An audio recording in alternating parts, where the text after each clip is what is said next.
good returns, the dangers and rewards of giving more than you get, the principle of give and take, that is diplomacy, give 1 and take 10. Mark Twain, author and humorist, on a sunny Saturday afternoon in Silicon Valley.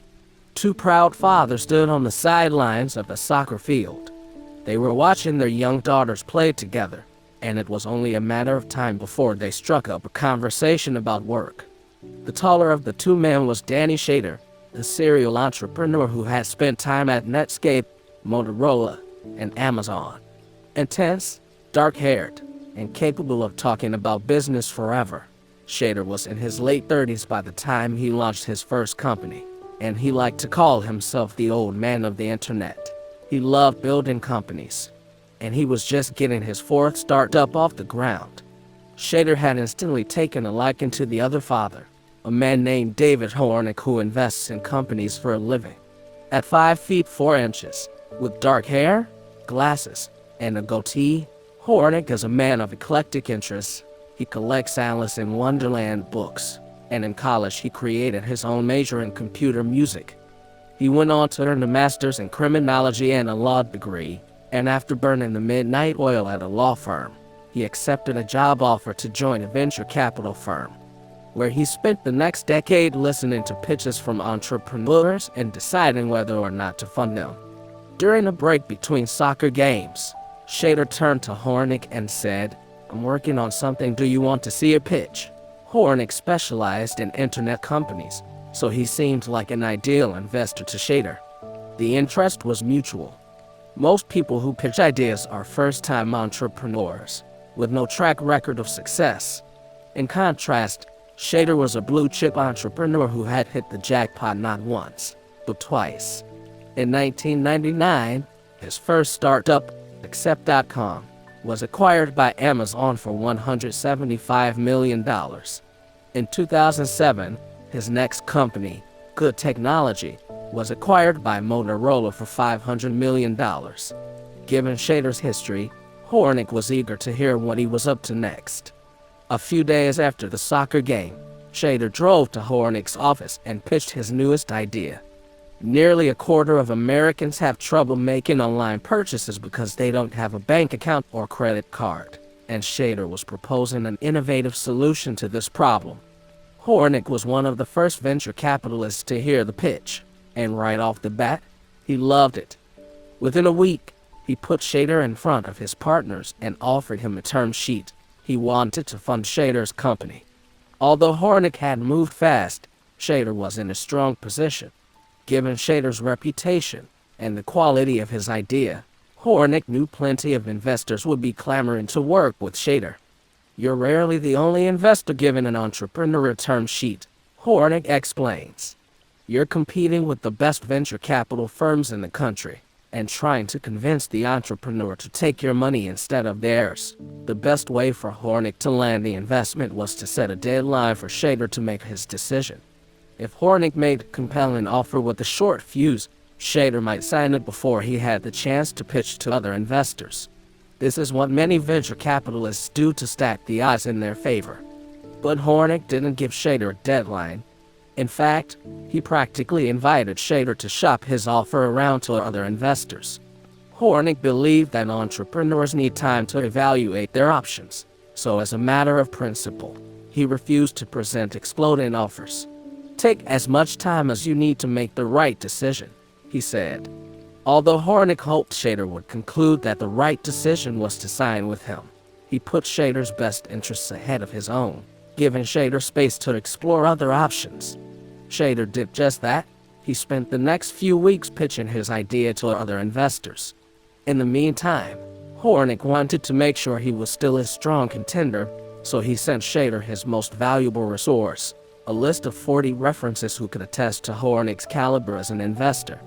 Hornick knew that entrepreneurs look for the same attributes in investors that we all seek in financial advisors: competence and trustworthiness. When entrepreneurs sign with an investor, the investor joins their board of directors and provides expert advice. Hornick's list of references reflected the blood, sweat, and tears that he had devoted to entrepreneurs over the course of more than a decade in the venture business. He knew they would vouch for his skill and his character.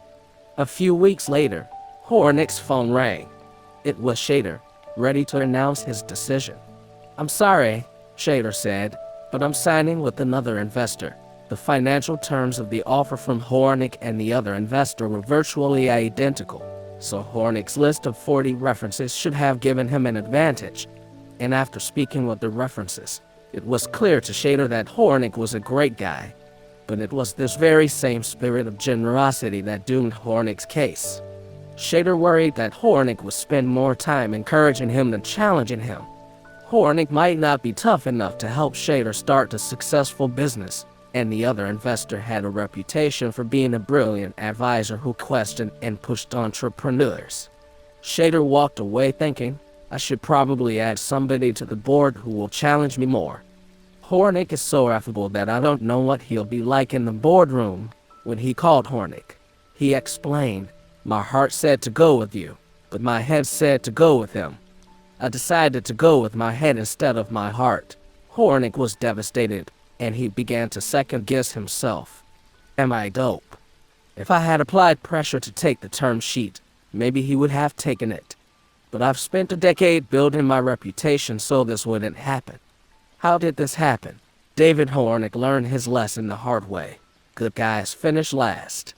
Or do they? According to conventional wisdom, highly successful people have 3 things in common: motivation, ability, and opportunity. If we want to succeed, we need a combination of hard work, talent, and luck. The story of Danny Shader and David Hornick highlights a 4th ingredient, one that's critical but often neglected. Success depends heavily on how we approach our interactions with other people. Every time we interact with another person at work, we have a choice to make. Do we try to claim as much value as we can, or contribute value without worrying about what we receive in return?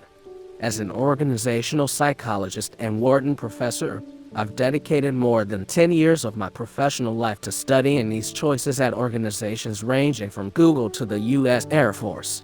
And it turns out that they have staggering consequences for success. Over the past 3 decades, in a series of groundbreaking studies, social scientists have discovered that people differ dramatically in their preferences for reciprocity, their desired mix of taking and giving. To shed some light on these preferences, let me introduce you to 2 kinds of people who fall at opposite ends of the reciprocity spectrum at work. I call them takers and givers. Takers have a distinctive signature. They like to get more than they give. They tilt reciprocity in their own favor, putting their own interests ahead of others' needs.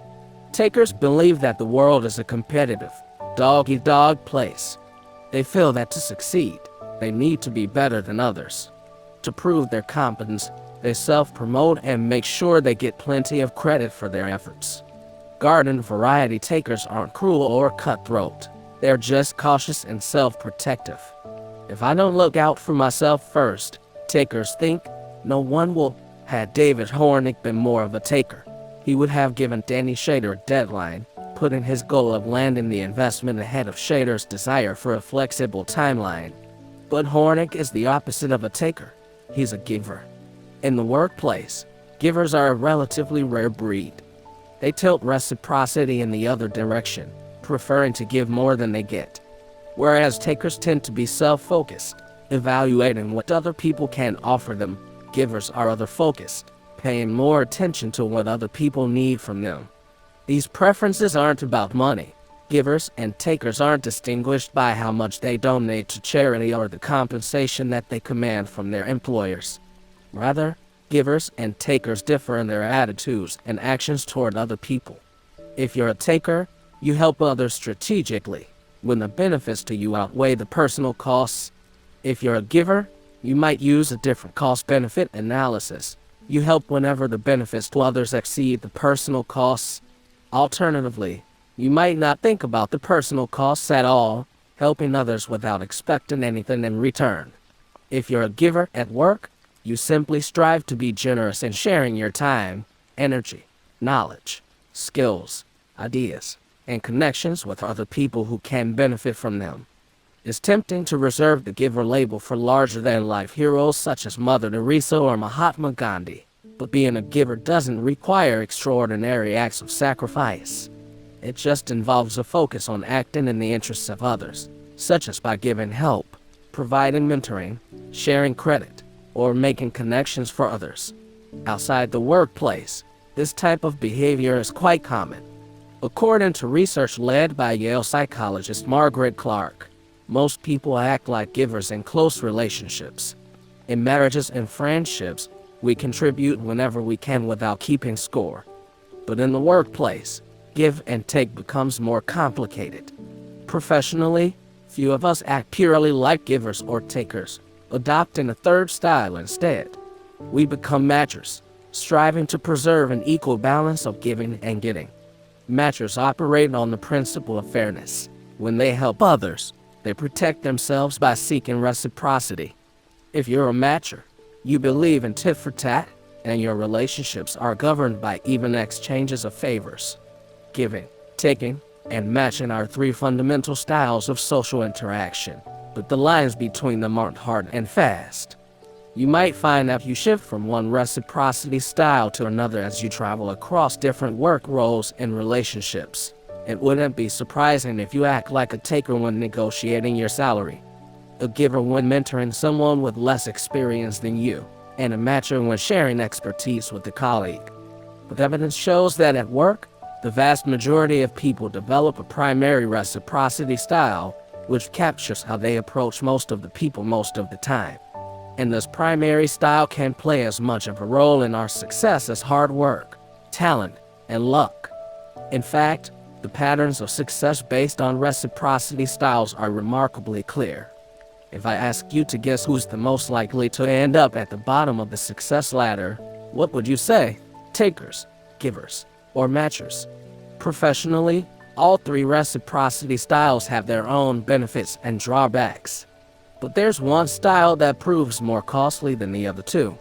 Based on David Hornick's story, you might predict that givers achieve the worst results, and you'd be right.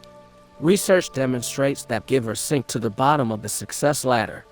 Across a wide range of important occupations, givers are at a disadvantage.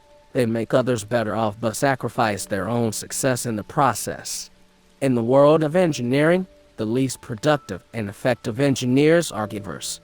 In one study, when more than 160 professional engineers in California rated one another on help given and received, the least successful engineers were those who gave more than they received. These givers had the worst objective scores in their firm for the number of tasks, technical reports, and drawings completed, not to mention errors made, deadlines missed, and money wasted. Going out of their way to help others prevented them from getting their own work done. The same pattern emerges in medical school. In a study of more than 600 medical students in Belgium, the students with the lowest grades had unusually high scores on giver statements like "I love to help others and I anticipate the needs of others." The givers went out of their way to help their peers study, sharing what they already knew at the expense of filling gaps in their own knowledge, and it gave their peers a leg up at test time. Salespeople are no different. In a study I led of salespeople in North Carolina, compared with takers and matchers, givers brought in 2.5 times less annual sales revenue. They were so concerned about what was best for their customers that they weren't willing to sell aggressively. Across occupations, it appears that givers are just too caring, too trusting, and too willing to sacrifice their own interests for the benefit of others. There's even evidence that compared with takers, on average, givers earn 14% less money, have twice the risk of becoming victims of crimes, and are judged as 22% less powerful and dominant. So if givers are most likely to land at the bottom of the success ladder, who's at the top, takers or matchers? Neither. When I took another look at the data, I discovered a surprising pattern. It's the givers again. As we've seen, the engineers with the lowest productivity are mostly givers. But when we look at the engineers with the highest productivity, the evidence shows that they're givers too. The California engineers with the best objective scores for quantity and quality of results are those who consistently give more to their colleagues than they get. The worst performers and the best performers are givers. Takers and matchers are more likely to land in the middle. This pattern holds up across the board. The Belgian medical students with the lowest grades have unusually high giver scores, but so do the students with the highest grades. Over the course of medical school, being a giver accounts for 11% higher grades.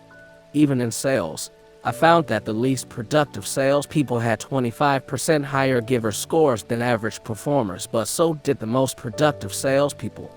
The top performers were givers, and they averaged 50% more annual revenue than the takers and matchers. Givers dominate the bottom and the top of the success ladder. Across occupations, if you examine the link between reciprocity styles and success, the givers are more likely to become champs, not only chumps. Guess which one David Hornick turns out to be? After Danny Shader signed with the other investor, he had an annoying feeling. We just closed a big round. We should be celebrating. Why am I not happier? I was excited about my investor, who's exceptionally bright and talented, but I was missing the opportunity to work with Hornick. Shader wanted to find a way to engage Hornick, but there was a catch. To involve him, Shader and his lead investor would have to sell more of the company, diluting their ownership. Shader decided it was worth the cost to him personally. Before the financing closed, he invited Hornick to invest in his company. Hornick accepted the offer and made an investment, earning some ownership of the company. He began coming to board meetings, and Shader was impressed with Hornick's ability to push him to consider new directions. I got to see the other side of him, Shader says. It had just been overshadowed by how affable he is. Thanks in part to Hornick's advice, Shader's startup has taken off. It's called PayNearMe, and it enables Americans who don't have a bank account or credit card to make online purchases with the barcode or a card, and then pay cash for them at participating establishments. Shader landed major partnerships with 7-Eleven and Greyhound to provide these services, and in the first year and a half since launching, PayNearMe has been growing at more than 30% per month. As an investor, Hornick has a small share in this growth. Hornick has also added Shader to his list of references, which is probably even more valuable than the deal itself. When entrepreneurs call to ask about Hornick, Shader tells them, "You may be thinking he's just a nice guy, but he's a lot more than that. He's phenomenal, super hardworking, and very courageous. He can be both challenging and supportive at the same time. And he's incredibly responsive, which is one of the best characteristics you can have in an investor. He'll get back to you any hour, day or night quickly, on anything that matters." The payoff for Hornick was not limited to this single deal on PayNearMe. After seeing Hornick in action, Shader came to admire Hornick's commitment to acting in the best interests of entrepreneurs, and he began to set Hornick up with other investment opportunities. In one case, after meeting the CEO of a company called Rocket Lawyer, Shader recommended Hornick as an investor. Although the CEO already had a term sheet from another investor, Hornick ended up winning the investment. Although he recognizes the downsides, David Hornick believes that operating like a giver has been a driving force behind his success in venture capital. Hornick estimates that when most venture capitalists offer term sheets to entrepreneurs, they have a signing rate near 50%. If you get half of the deals you offer, you're doing pretty well. Yet in 11 years as a venture capitalist, Hornick has offered 28 term sheets to entrepreneurs, and 25 have accepted. Shader is one of just 3 people who have ever turned down an investment from Hornick. The other 89% of the time, entrepreneurs have taken Hornick's money. Thanks to his funding and expert advice, these entrepreneurs have gone on to build a number of successful startups. One was valued at more than $3 billion on its first day of trading in 2012, and others have been acquired by Google, Oracle, Ticketmaster, and Monster. Hornick's hard work and talent, not to mention his luck at being on the right sideline in his daughter's soccer game, played a big part in lining up the deal with Danny Shader. But it was his reciprocity style that ended up winning the day for him. Even better, he wasn't the only winner. Shader won too, as did the companies to which Shader later recommended Hornick. By operating as a giver, Hornick created value for himself while maximizing opportunities for value to flow outward for the benefit of others. In this book, I want to persuade you that we underestimate the success of givers like David Hornick. Although we often stereotype givers as chumps and doormats, they turn out to be surprisingly successful. To figure out why givers dominate the top of the success ladder, we'll examine startling studies and stories that illuminate how giving can be more powerful and less dangerous than most people believe. Along the way, I'll introduce you to successful givers from many different walks of life, including consultants, lawyers, doctors, engineers, salespeople, writers, entrepreneurs, accountants, teachers, financial advisors, and sports executives. These givers reverse the popular plan of succeeding first and giving back later, raising the possibility that those who give first are often best positioned for success later. But we can't forget about those engineers and salespeople at the bottom of the ladder. Some givers do become pushovers and doormats, and I want to explore what separates the champs from the chumps. The answer is less about raw talent or aptitude, and more about the strategies givers use and the choices they make. To explain how givers avoid the bottom of the success ladder, I'm going to debunk 2 common myths about givers by showing you that they're not necessarily nice, and they're not necessarily altruistic. We all have goals for our own individual achievements, and it turns out that successful givers are every bit as ambitious as takers and matchers.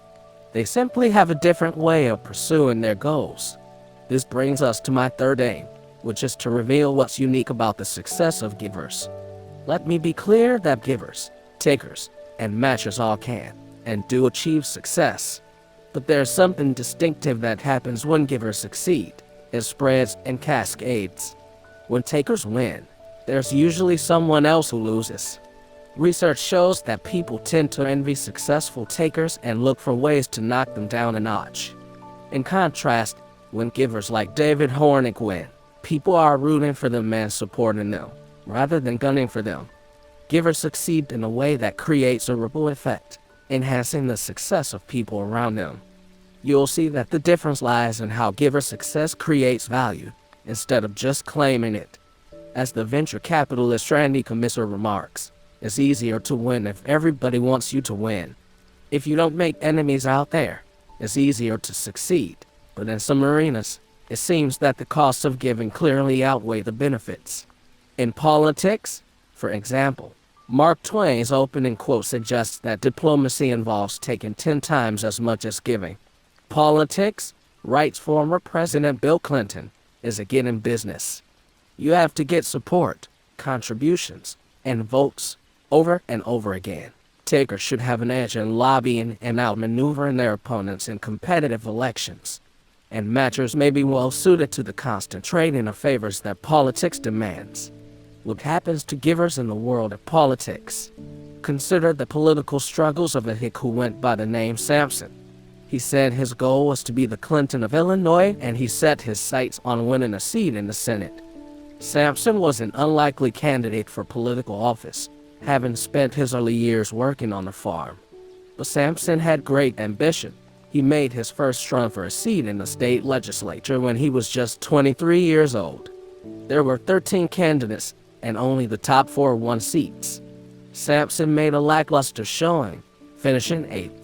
After losing that race, Sampson turned his eye to business, taking out a loan to start a small shop with a friend. The business failed, and Sampson was unable to repay the loan, so his possessions were seized by local authorities. Shortly thereafter, his business partner died without assets, and Sampson took on the debt. Sampson jokingly called his liability the national debt. He owed 15 times his annual income. It would take him years, but he eventually paid back every cent.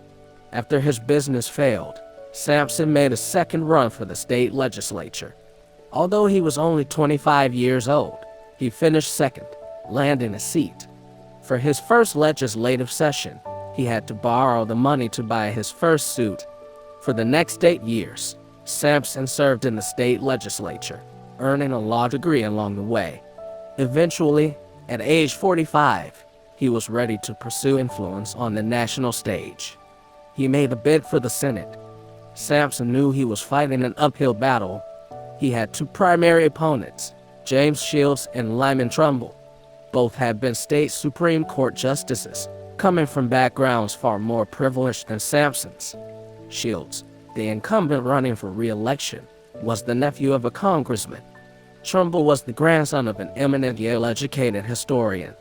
By comparison, Samson had little experience or political clout.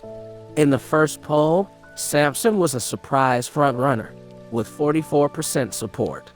Shields was close behind at 41%, and Trumbull was a distant third at 5%. In the next poll, Samson gained ground, climbing to 47% support. But the tide began to turn when a new candidate entered the race, the state's current governor, Joel Madison. Madison was popular, and he had the potential to draw votes from both Samson and Trumbull. When Shields withdrew from the race, Madison quickly took the lead. Madison had 44%, Samson was down to 38%, and Trumbull was at just 9%. But hours later, Trumbull won the election with 51%, narrowly edging out Madison's 47%. Why did Samson plummet, and how did Trumbull rise so quickly? The sudden reversal of their positions was due to a choice made by Samson, who seemed plagued by pathological giving.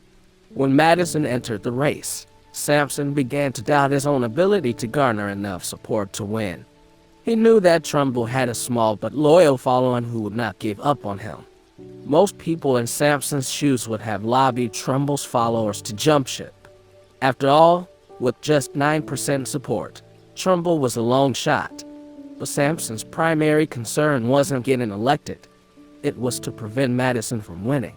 Samson believed that Madison was engaging in questionable practices. Some onlookers had accused Madison of trying to bribe influential voters. At minimum, Samson had reliable information that some of his own key supporters had been approached by Madison. If it appeared that Samson would not stand a chance, Madison argued, the voters should shift their loyalties and support him. Samson's concerns about Madison's methods and motives proved prescient. A year later, when Madison was finishing his term as governor, he redeemed old government checks that were outdated or had been previously redeemed, but were never canceled. Madison took home several $100,000 and was indicted for fraud. In addition to harboring suspicions about Madison, Samson believed in Trumbull, as they had something in common when it came to the issues. For several years, Samson had campaigned passionately for a major shift in social and economic policy. He believed it was vital to the future of his state, and in this he and Trumbull were united. So instead of trying to convert Trumbull's loyal followers, Samson decided to fall on his own sword. He told his floor manager, Stephen Logan, that he would withdraw from the race and ask his supporters to vote for Trumbull. Logan was incredulous. Why should the man with the larger following hand over the election to an adversary with a smaller following? Logan broke down into tears, but Samson would not yield. He withdrew and asked his supporters to vote for Trumbull. It was enough to propel Trumbull to victory at Samson's expense. That was not the first time Samson put the interests of others ahead of his own. Before he helped Trumbull win the Senate race, despite earning acclaim for his work as a lawyer, Samson's success was stifled by a crushing liability. He could not bring himself to defend clients if he felt they were guilty. According to a colleague, Samson's clients knew they would win their case if it was fair. If not, that it was a waste of time to take it to him. In one case, a client was accused of theft, and Samson approached the judge. If you can't say anything for the man, do it. I can't. If I attempt it, the jury will see I think he is guilty and convict him. In another case, during a criminal trial, Samson leaned over and said to an associate, "This man is guilty. You defend him." "I can't." Samson handed the case over to the associate, walking away from a sizable fee. These decisions earned him respect, but they raised questions about whether he was tenacious enough to make tough political decisions. "Samson comes very near being a perfect man," said one of his political rivals. "He lacks but one thing, the The rival explained that Sampson was unfit to be trusted with power because his judgment was too easily clouded by concern for others. In politics, operating like a giver put Sampson at a disadvantage. His reluctance to put himself first cost him the Senate election and left onlookers wondering whether he was strong enough for the unforgiving world of politics. Trumbull was a fierce debater. Sampson was a pushover. "I regret my defeat," Sampson admitted, but he maintained that Trumbull's election would help to advance the causes they shared. After the election, a local reporter wrote that in comparison with Sampson, Trumbull was a man of more real talent and power, but Sampson wasn't ready to step aside forever. 4 years after helping Lyman Trumbull win the seat, Sampson ran for the Senate again. He lost again, but in the weeks leading up to the vote, one of the most outspoken supporters of Sampson's was none other than Lyman Trumbull. Sampson's sacrifice had earned goodwill, and Trumbull was not the only adversary who became an advocate in response to Sampson's giving. In the first Senate race, when Sampson had 47% of the vote and seemed to be on the brink of victory, a Chicago lawyer and politician named Norman Judd led a strong 5% who would not waver in their loyalty to Trumbull. During Sampson's second Senate bid, Judd became a strong supporter. 2 years later, after 2 failed Senate races, Sampson finally won his first election at the national level. According to one commentator, Judd never forgot Sampson's generous behavior and did more than anyone else to secure Sampson's nomination. In 1999, C-SPAN, the cable TV network that covers politics, polled more than 1,000 knowledgeable viewers. They rated the effectiveness of Sampson and 3 dozen other politicians who vied for similar offices. Sampson came out at the very top of the poll, receiving the highest evaluations. Despite his losses, he was more popular than any other politician on the list. You see, Sampson's ghost was a pen name that the hick used in letters. His real name was Abraham Lincoln. In the 1830s, Lincoln was striving to be the DeWitt Clinton of Illinois, referencing a U.S. senator and New York governor who spearheaded the construction of the Erie Canal. When Lincoln withdrew from his first Senate race to help Lyman Trumbull win the seat, they shared a commitment to abolishing slavery. From emancipating slaves, to sacrificing his own political opportunities for the cause, to refusing to defend clients who appeared to be guilty, Lincoln consistently acted for the greater good. When experts in history, political science, and psychology rated the presidents, they identified Lincoln as a clear giver. Even if it was inconvenient, Lincoln went out of his way to help others, wrote to experts, demonstrating obvious concern for the well-being of individual citizens. It is noteworthy that Lincoln is seen as one of the least self-centered, egotistical, boastful presidents ever. In independent ratings of presidential biographies, Lincoln scored in the top 3 along with Washington and Fillmore in giving credit to others and acting in the best interests of others. In the words of a military general who worked with Lincoln, he seemed to possess more of the elements of greatness, combined with goodness, than any other. In the Oval Office, Lincoln was determined to put the good of the nation above his own ego. When he won the presidency in 1860, he invited the 3 candidates whom he defeated for the Republican nomination to become his Secretary of State, Secretary of the Treasury, and Attorney General. A team of rivals. The historian Doris Kearns Goodwin documents how unusual Lincoln's cabinet was. Every member of the administration was better known, better educated, and more experienced in public life than Lincoln. Their presence in the cabinet might have threatened to eclipse the obscure prairie lawyer in Lincoln's position. A taker might have preferred to protect his ego and power by inviting yes-men to join him. A matcher might have offered appointments to allies who had supported him. Yet Lincoln invited his bitter competitors instead. "We needed the strongest men of the party in the cabinet," Lincoln told an incredulous reporter. "I had no right to deprive the country of their services." Some of these rivals despised Lincoln, and others viewed him as incompetent, but he managed to win them all over. According to Kearns Goodwin, Lincoln's success in dealing with the strong egos of the men in his cabinet suggests that in the hands of a truly great politician, the qualities we generally associate with decency and morality, kindness, sensitivity, compassion, honesty, and empathy can also be impressive political resources. If politics can be fertile ground for givers, it's possible that givers can succeed in any job. Whether giving is effective, though, depends on the particular kind of exchange in which it's employed. This is one important feature of giving to keep in mind as we move through the ideas in this book. On any particular morning, giving may well be incompatible with success. In purely zero-sum situations and win-lose interactions, giving rarely pays off. This is a lesson that Abraham Lincoln learned each time he chose to give to others at his own expense. "If I have one vice," Lincoln said, "and I can't call it nothing else, it is not to be able to say no." But most of life isn't zero-sum, and on balance, people who choose giving as their primary reciprocity style end up reaping rewards. For Lincoln, like David Hornick, seemingly self-sacrificing decisions ultimately worked to his advantage. When we initially concluded that Lincoln and Hornick lost, we hadn't stretched the time horizons out far enough. It takes time for givers to build goodwill and trust, but eventually, they establish reputations and relationships that enhance their success. In fact, you'll see that in sales and medical school, the giver advantage grows over time.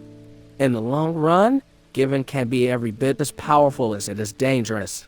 As Chip Conley, the renowned entrepreneur who founded Joie de Vivre Hotels, explains, being a giver is not good for a 100-yard dash, but is valuable in a marathon. In Lincoln's era, the marathon took a long time to run. Without telephones, the internet, and high-speed transportation, building relationships and reputations was a slow process. In the old world, you could send a letter, and no one knew, Conley says. Conley believes that in today's connected world, where relationships and reputations are more visible, givers can accelerate their pace. You no longer have to choose, says Bobby Sultan, the former president of Dockers, who now runs global social and environmental responsibility for Gap Incorporated. You can be a giver and be successful. The fact that the long run is getting shorter isn't the only force that makes giving more professionally productive today. We live in an era when massive changes in the structure of work and the technology that shapes it have further amplified the advantages of being a giver. Today, more than half of American and European companies regularly use teams to get work done. We rely on teams to build cars and houses, perform surgeries, fly planes, fight wars, play symphonies, produce news reports, audit companies, and provide consulting services. Teams depend on givers to share information, volunteer for unpopular tasks, and provide help. When Lincoln invited his rivals to join his cabinet, they had the chance to see firsthand how much he was willing to contribute for the sake of other people and his country. Several years before Lincoln became president, one of his rivals, Edwin Stanton, had rejected him as a co-counsel in a trial, calling him a gawky, long-armed ape. Yet after working with Lincoln, Stanton described him as the most perfect ruler of men the world has ever seen. As we organize more people into teams, givers have more opportunities to demonstrate their value, as Lincoln did. Even if you don't work in a team, odds are that you hold a service job. Most of our grandparents worked in independent jobs producing goods. They didn't always need to collaborate with other people, so it was fairly inefficient to be a giver. But now, a high percentage of people work in interconnected jobs providing services to others. In the 1980s, the service sector made up about half of the world's gross domestic product (GDP). By 1995, the service sector was responsible for nearly 2/3 of world GDP. Today, more than 80% of Americans work in service jobs. As the service sector continues to expand, more and more people are placing a premium on providers who have established relationships and reputations as givers. Whether your reciprocity style is primarily giver, taker, or matcher, I'm willing to bet that you want your key service providers to be givers. You hope your doctor, lawyer, teacher, dentist, plumber, and real estate agent will focus on contributing value to you, not on claiming value from you. This is why David Hornick has an 89% success rate. Entrepreneurs know that when he offers to invest in their companies, He has their best interests at heart. Whereas many venture capitalists don't consider unsolicited pitches, preferring to spend their scarce time on people and ideas that have already shown promise, Hornick responds personally to emails from complete strangers. I'm happy to be as helpful as I can independent of whether I have some economic interest, he says. According to Hornick, a successful venture capitalist is a service provider. Entrepreneurs are not here to serve venture capitalists. We are here to serve entrepreneurs. The rise of the service economy sheds light on why givers have the worst grades and the best grades in medical school. In the study of Belgian medical students, the givers earned significantly lower grades in their first year of medical school. The givers were at a disadvantage, and the negative correlation between giver scores and grades was stronger than the effect of smoking on the odds of getting lung cancer. But that was the only year of medical school in which the givers underperformed. By their second year, the givers had made up the gap. They were now slightly outperforming their peers.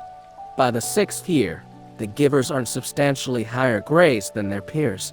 The giver style, measured 6 years earlier, was a better predictor of medical school grades than the effect of smoking on lung cancer rates, and the effect of using nicotine patches on quitting smoking. By the 7th year of medical school, when the givers became doctors, they had climbed still further ahead. The effect of giving on final medical school performance was stronger than the smoking effects above.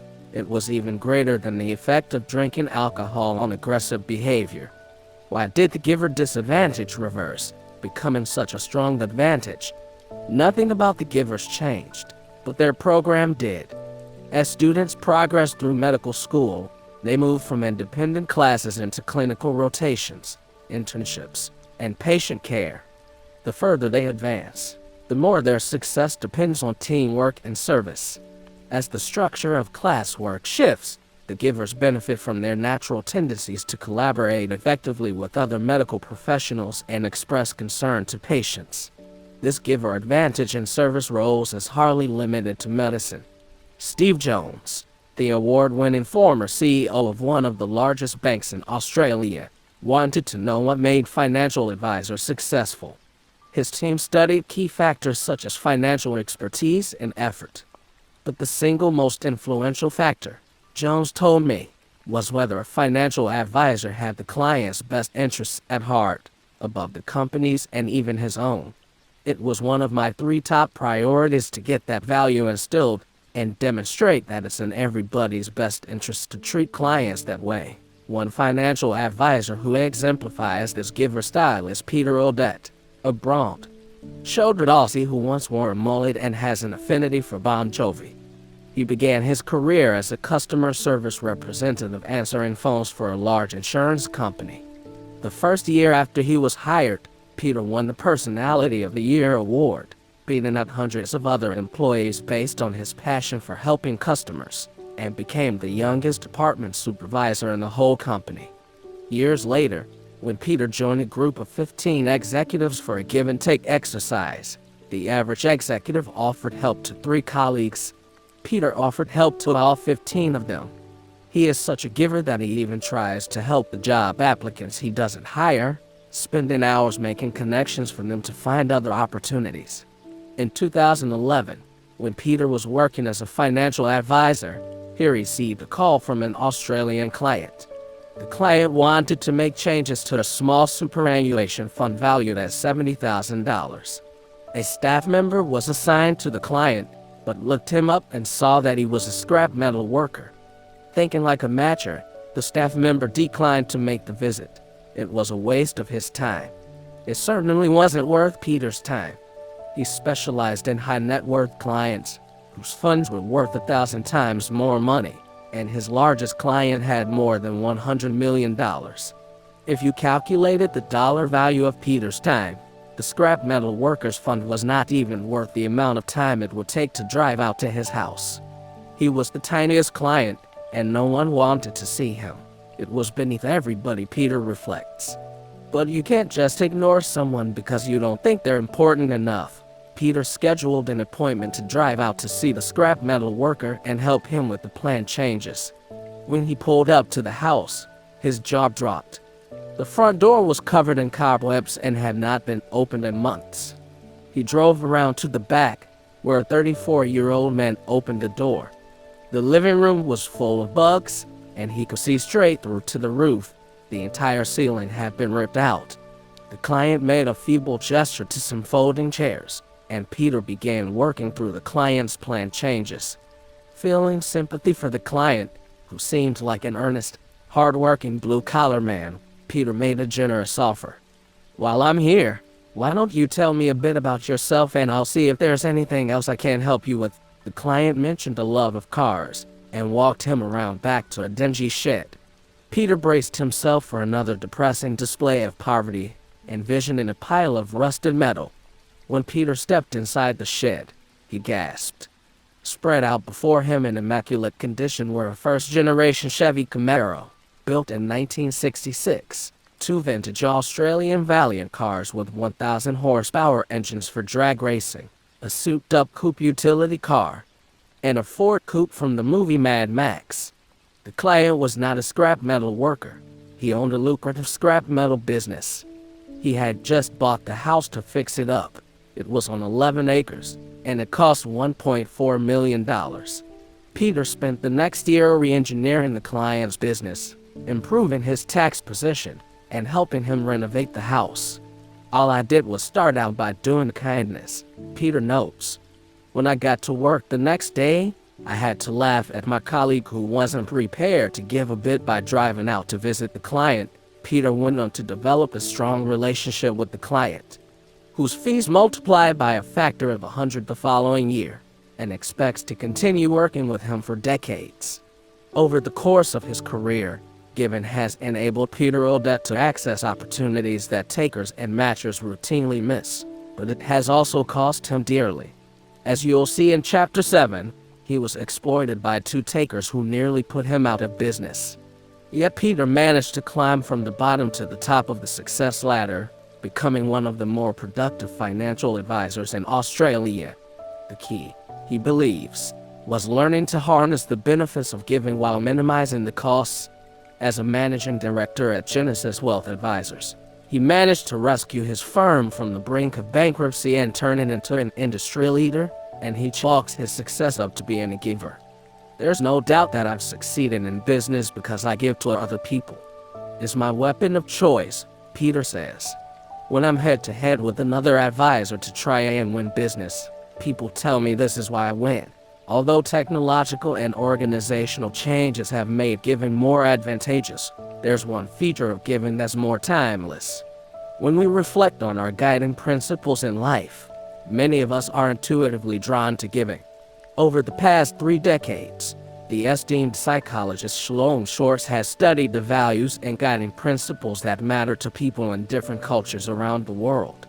One of his studies surveyed reasonably representative samples of thousands of adults in Australia, Chile, Finland, France, Germany, Israel, Malaysia, the Netherlands, South Africa, Spain, Sweden, and the United States. He translated a survey into a dozen languages and asked respondents to rate the importance of different values. Here are a few examples. List 1, wealth, money, material possessions, power dominance, control over others, pleasure, enjoying life, winning, doing better than others. List 2, helpfulness, working for the well-being of others, responsibility, being dependable, social justice, caring for the disadvantaged, compassion, responding to the needs of others. Takers favor the values in List 1, whereas givers prioritize the values in List 2. Shorts wanted to know where most people would endorse giver values. Take a look back at the 12 countries above. Where do the majority of people endorse giver values above taker values? All of them. In all 12 countries, most people rate giving as their single most important value. They report caring more about giving than about power, achievement, excitement, freedom, tradition, conformity, security, and pleasure. In fact, this was true in more than 70 different countries around the world. Giver values are the number one guiding principle in life to most people in most countries, from Argentina to Armenia, Belgium to Brazil.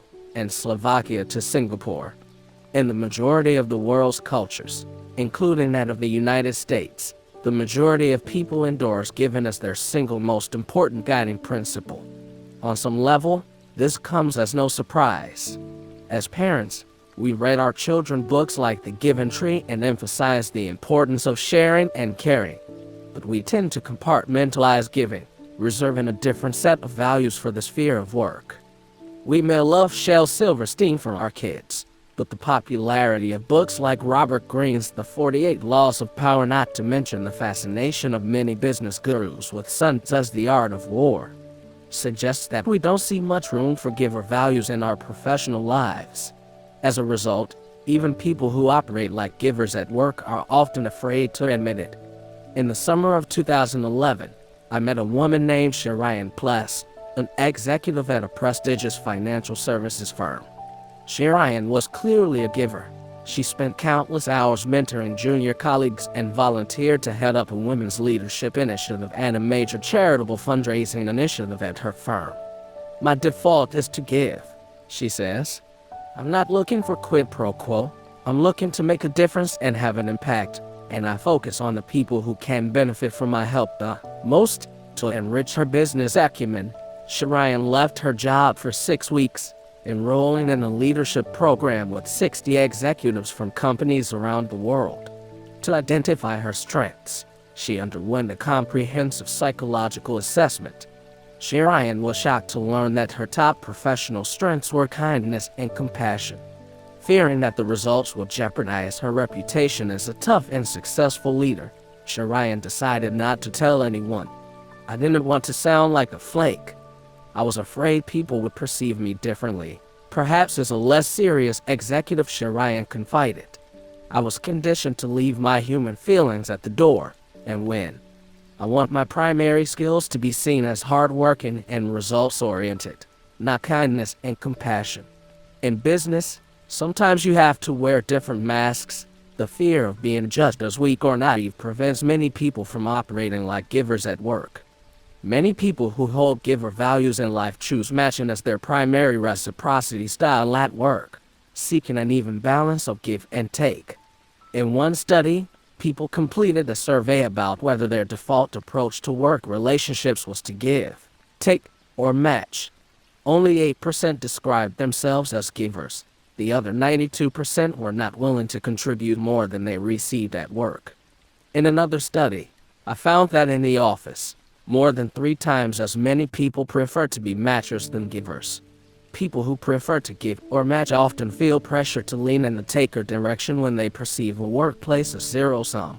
Whether it's a company with forced ranking systems, a group of firms vying to win the same clients, or a school with required grading curves and more demand than supply for desirable jobs, it's only natural to assume that peers will lean more toward taking than giving when they anticipate self-interested behavior from others, explains the Stanford psychologist Dale Miller. People fear that they'll be exploited if they operate like givers, so they conclude that pursuing a competitive orientation is the rational and appropriate thing to do.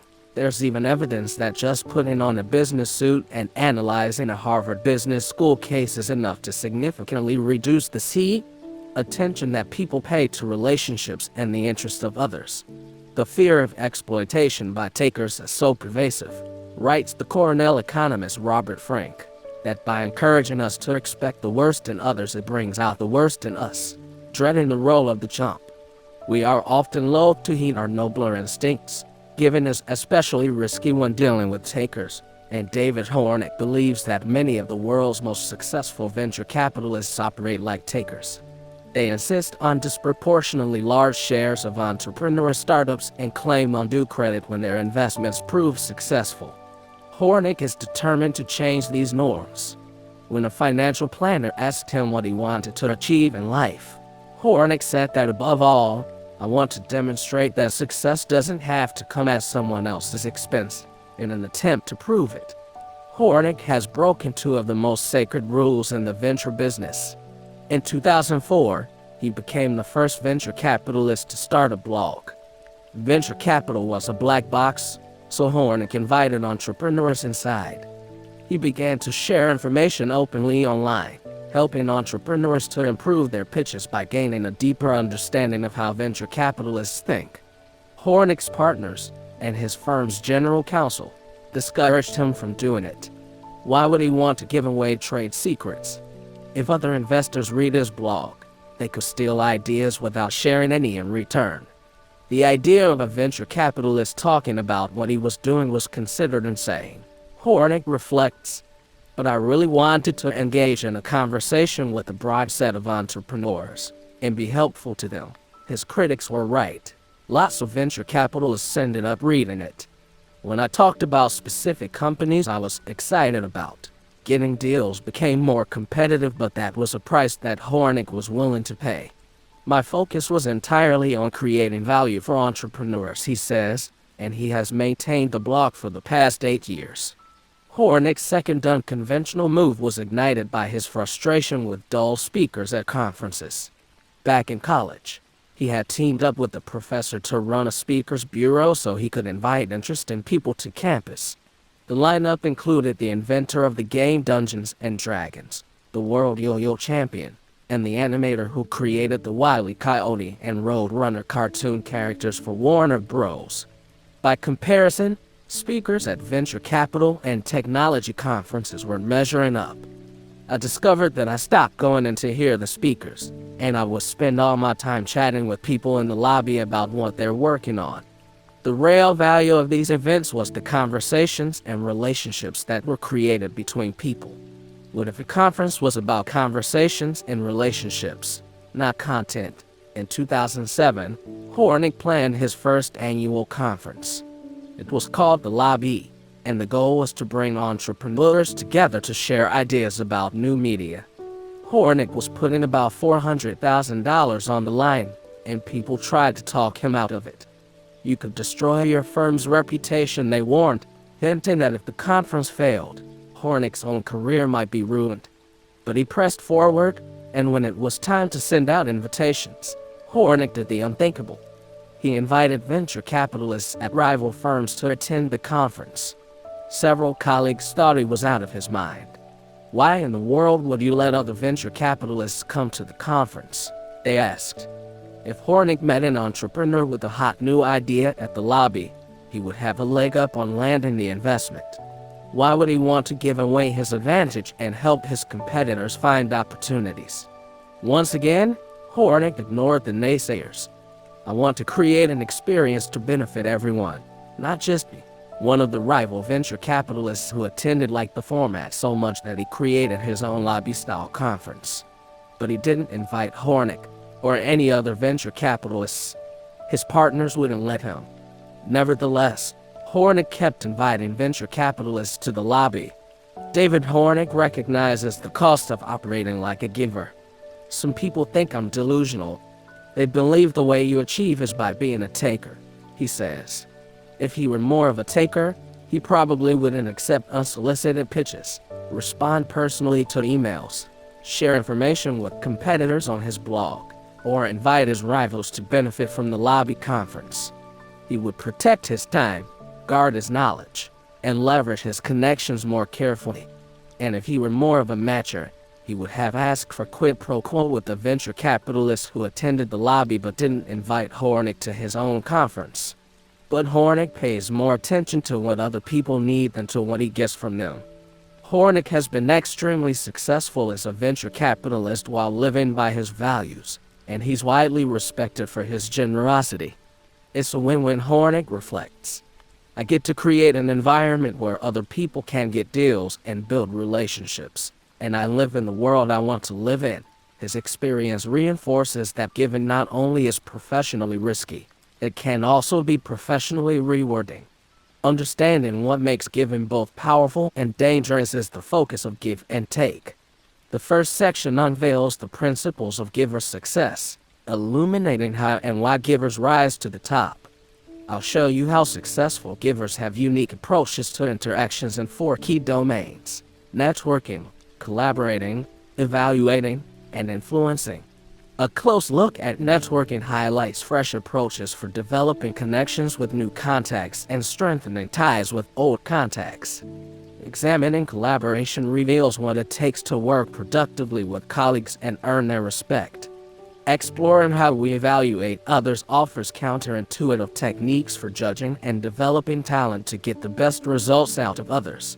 And an analysis of influence sheds light on novel strategies for presenting, selling, persuading, and negotiating, all in the spirit of convincing others to support our ideas and interests. Across these 4 domains, you'll see what successful givers do differently and what takers and matchers can learn from their approach.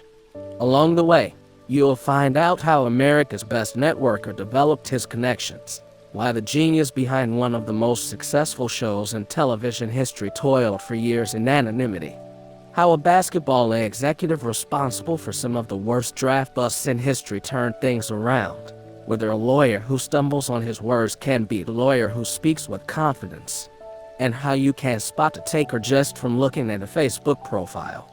In the second part of the book, the focus shifts from the benefits of giving to the costs and how they can be managed. I'll examine how givers protect themselves against burnout and avoid becoming pushovers and doormats.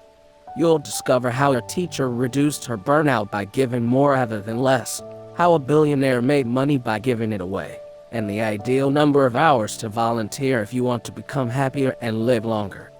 You'll see why giving slowed one consultant's path to partner but accelerated another's, why we misjudge who's a giver and who's a taker, and how givers protect themselves at the bargaining table.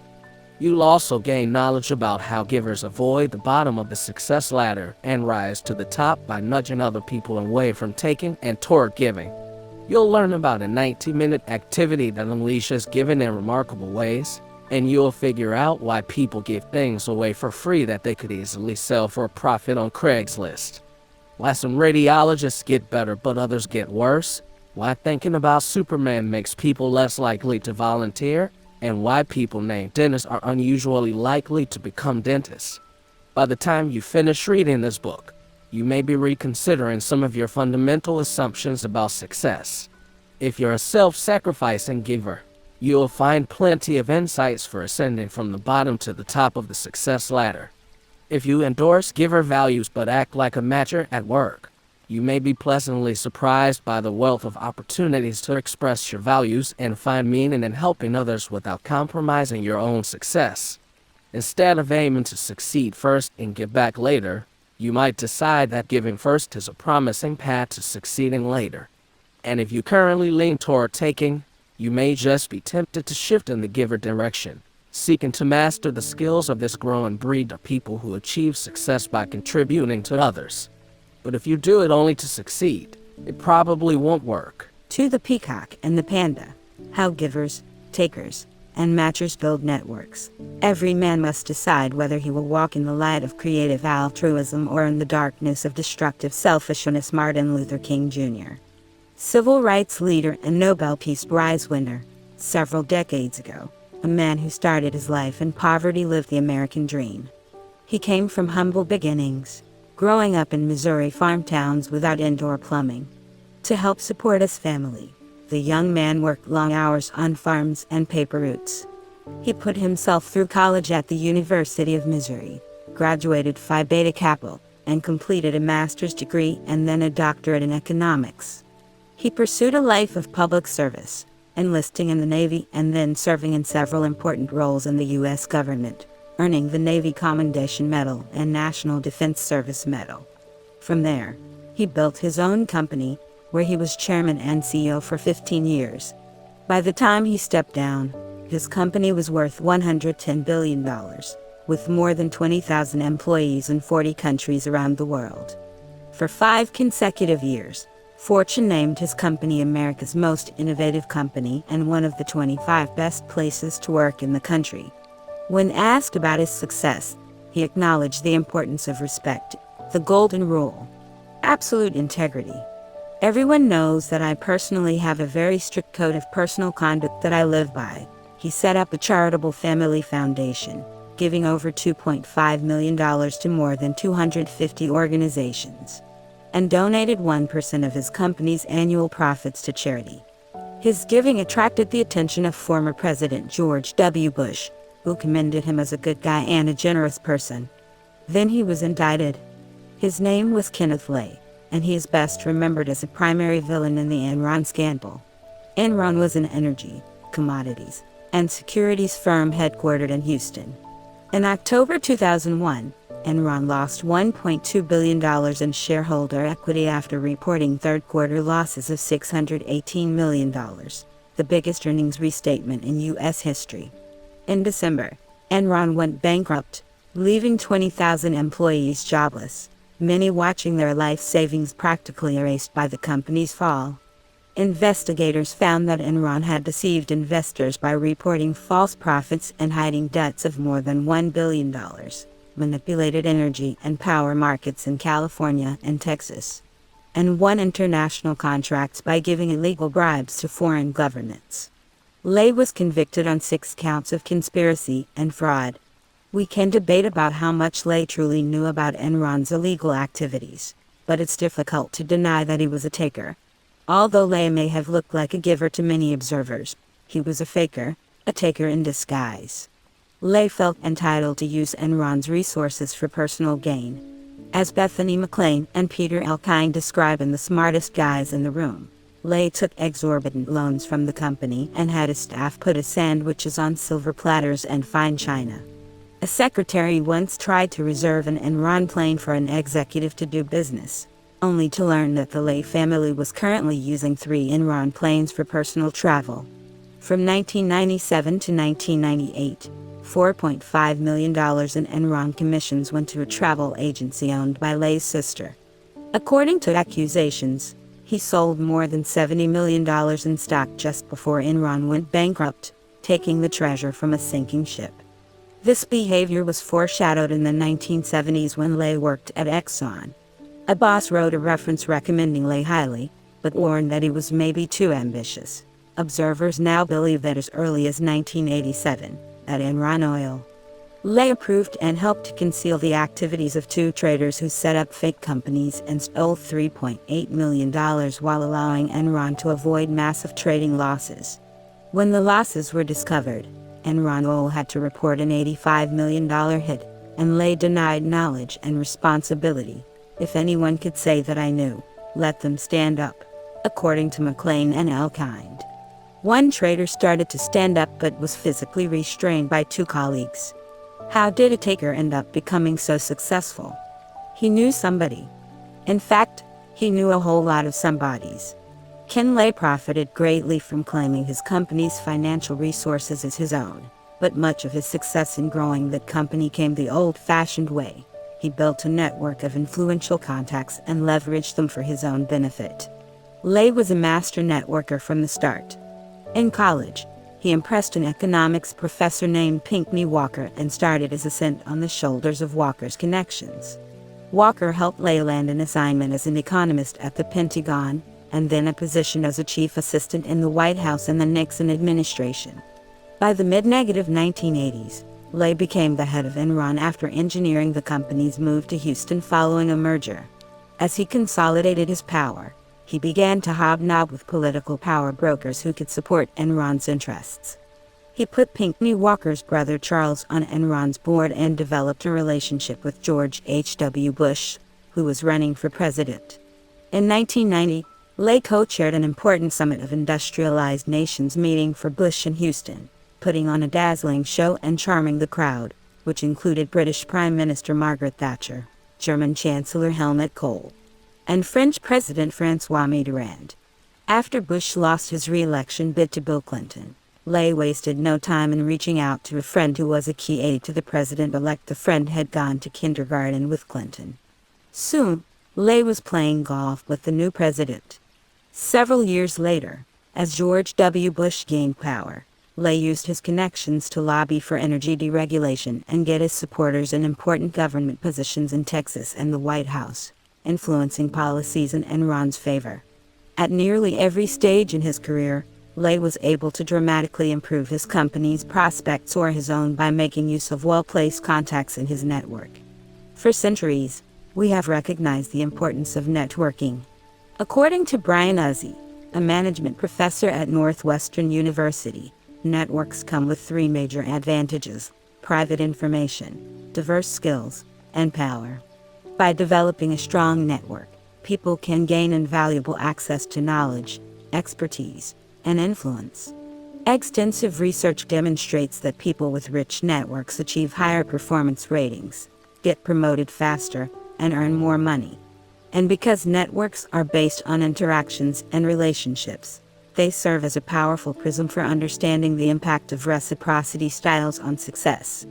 How do people relate to others in their networks, and what do they see as the purpose of networking?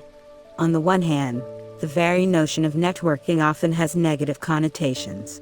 When we meet a new person who expresses enthusiasm about connecting, we frequently wonder whether he's acting friendly because he's genuinely interested in a relationship that will benefit both of us, or because he wants something from us. At some point in your life, you've probably experienced the frustration of dealing with slick schmoozers who are nice to your face when they want a favor, but end up stabbing you in the back, or simply ignoring you after they get what they want. This faker style of networking casts the entire enterprise as Machiavellian, this self-serving activity in which people make connections for the sole purpose of advancing their own interests. On the other hand, givers and matchers often see networking as an appealing way to connect with new people and ideas. We meet many people throughout our professional and personal lives, and since we all have different knowledge and resources, it makes sense to turn to these people to exchange help, advice, and introductions. This raises a fundamental question: can people build up networks that have breadth and depth using different reciprocity styles? Or does one style consistently create a richer network? In this chapter, I want to examine how givers, takers, and matchers develop fundamentally distinct networks, and why their interactions within these networks have different characters and consequences. You'll see how givers and takers build and manage their networks differently, and learn about some clues that they leak along the way, including how we could have recognized the takers at Enron 4 years before the company collapsed. Ultimately, I want to argue that while givers and takers may have equally large networks, givers are able to produce far more lasting value through their networks, and in ways that might not seem obvious. In 2011, Fortune conducted extensive research to identify the best networker in the United States. The goal was to use online social networks to figure out who had the most connections to America's most powerful people. The staff compiled a list of the Fortune 500 CEOs, as well as Fortune's lists of the 50 smartest people in technology, the 50 most powerful women, and the 40 hottest rising stars in business under age 40. Then, they cross-referenced this list of 640 powerful people against LinkedIn's entire database of more than 90 million members. The winning networker was connected on LinkedIn to more of Fortune's 640 movers and shakers than anyone else on Earth. The winner had more than 3,000 LinkedIn connections, including Netscape co-founder Mark Andreessen, Twitter co-founder Evan Williams, Flickr co-founder Katerina Fake, Facebook co-founder Dustin Moskovitz, Napster co-founder Sean Parker, and Half.com founder Josh Kopelman, not to mention the former chef of the Grateful Dead. As you'll see later, this networker extraordinaire is a giver. It seems counterintuitive, but the more altruistic your attitude, the more benefits you will gain from the relationship, writes LinkedIn founder Reid Hoffman. If you set out to help others, he explains, you will rapidly reinforce your own reputation and expand your universe of possibilities. Part of this, I'll argue, has to do with the way networks themselves have changed and are still evolving. At the heart of my inquiry, though, lies an exploration of how the motives with which we approach networking shape the strength and reach of those networks, as well as the way that energy flows through them. Spotting the taker in a giver's clothes. If you've ever put your guard up when meeting a new colleague, it's probably because you thought you picked up on the sin of self-serving motives. When we see a taker coming, we protect ourselves by closing the door to our networks, withholding our trust and help. To avoid getting shut out, many takers become good fakers, acting generously so that they can waltz into our networks disguised as givers or matchers. For the better part of 2 decades, this worked for Ken Lane, whose favors and charitable contributions enabled people to see him in a positive light, opening the door to new ties and sources of help. But it can be difficult for takers to keep up the facade in all of their interactions. Ken Lay was charming when mingling with powerful people in Washington, but many of his peers and subordinates saw through him. Looking back, one former Enron employee said, if you wanted to get Lay to attend a meeting, you needed to invite someone important. There's a Dutch phrase that captures this duality beautifully: kissing up. Kicking down. Although takers tend to be dominant and controlling with subordinates, they're surprisingly submissive and deferential toward superiors. When takers deal with powerful people, they become convincing fakers. Takers want to be admired by influential superiors, so they go out of their way to charm and flatter. As a result, powerful people tend to form glowing first impressions of takers.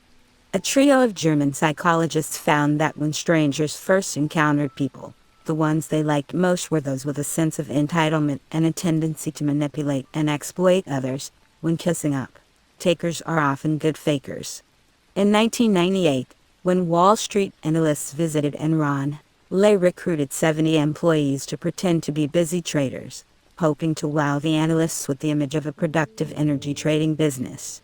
Lay led the analysts through the charade, where the employees were asked to bring personal photos to a different floor of the building so it looked like they worked there, and put on a show.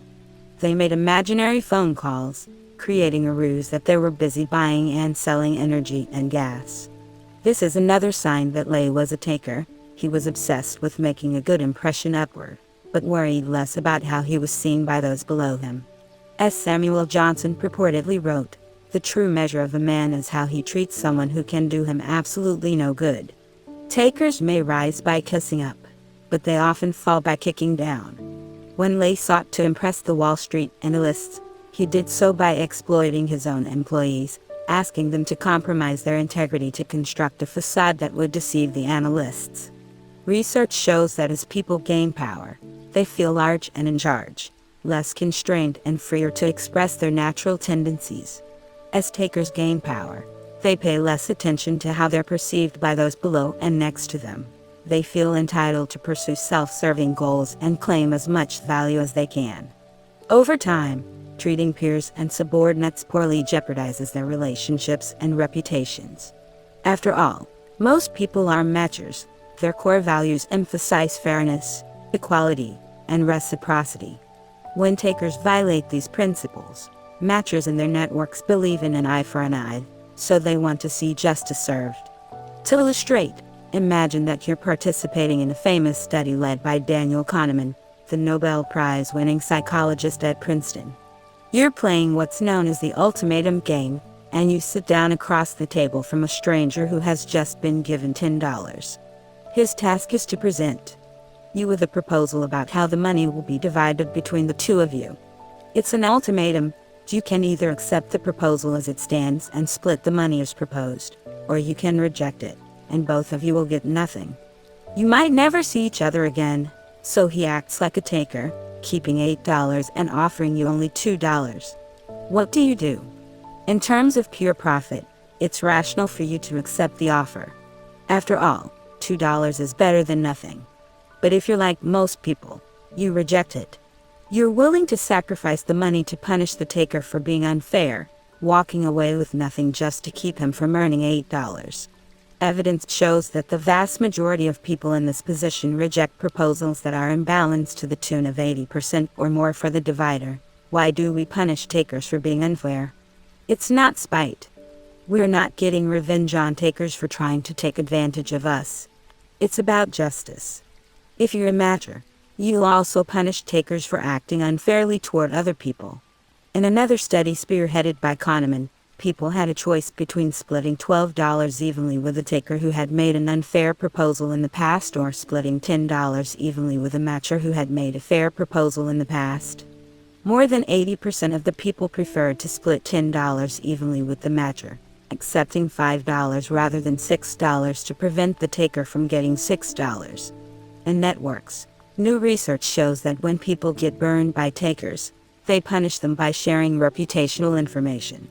Gossip represents a widespread, efficient, and low-cost form of punishment, write the social scientists Matthew Feinberg, Joey Chang, and Rob Willer.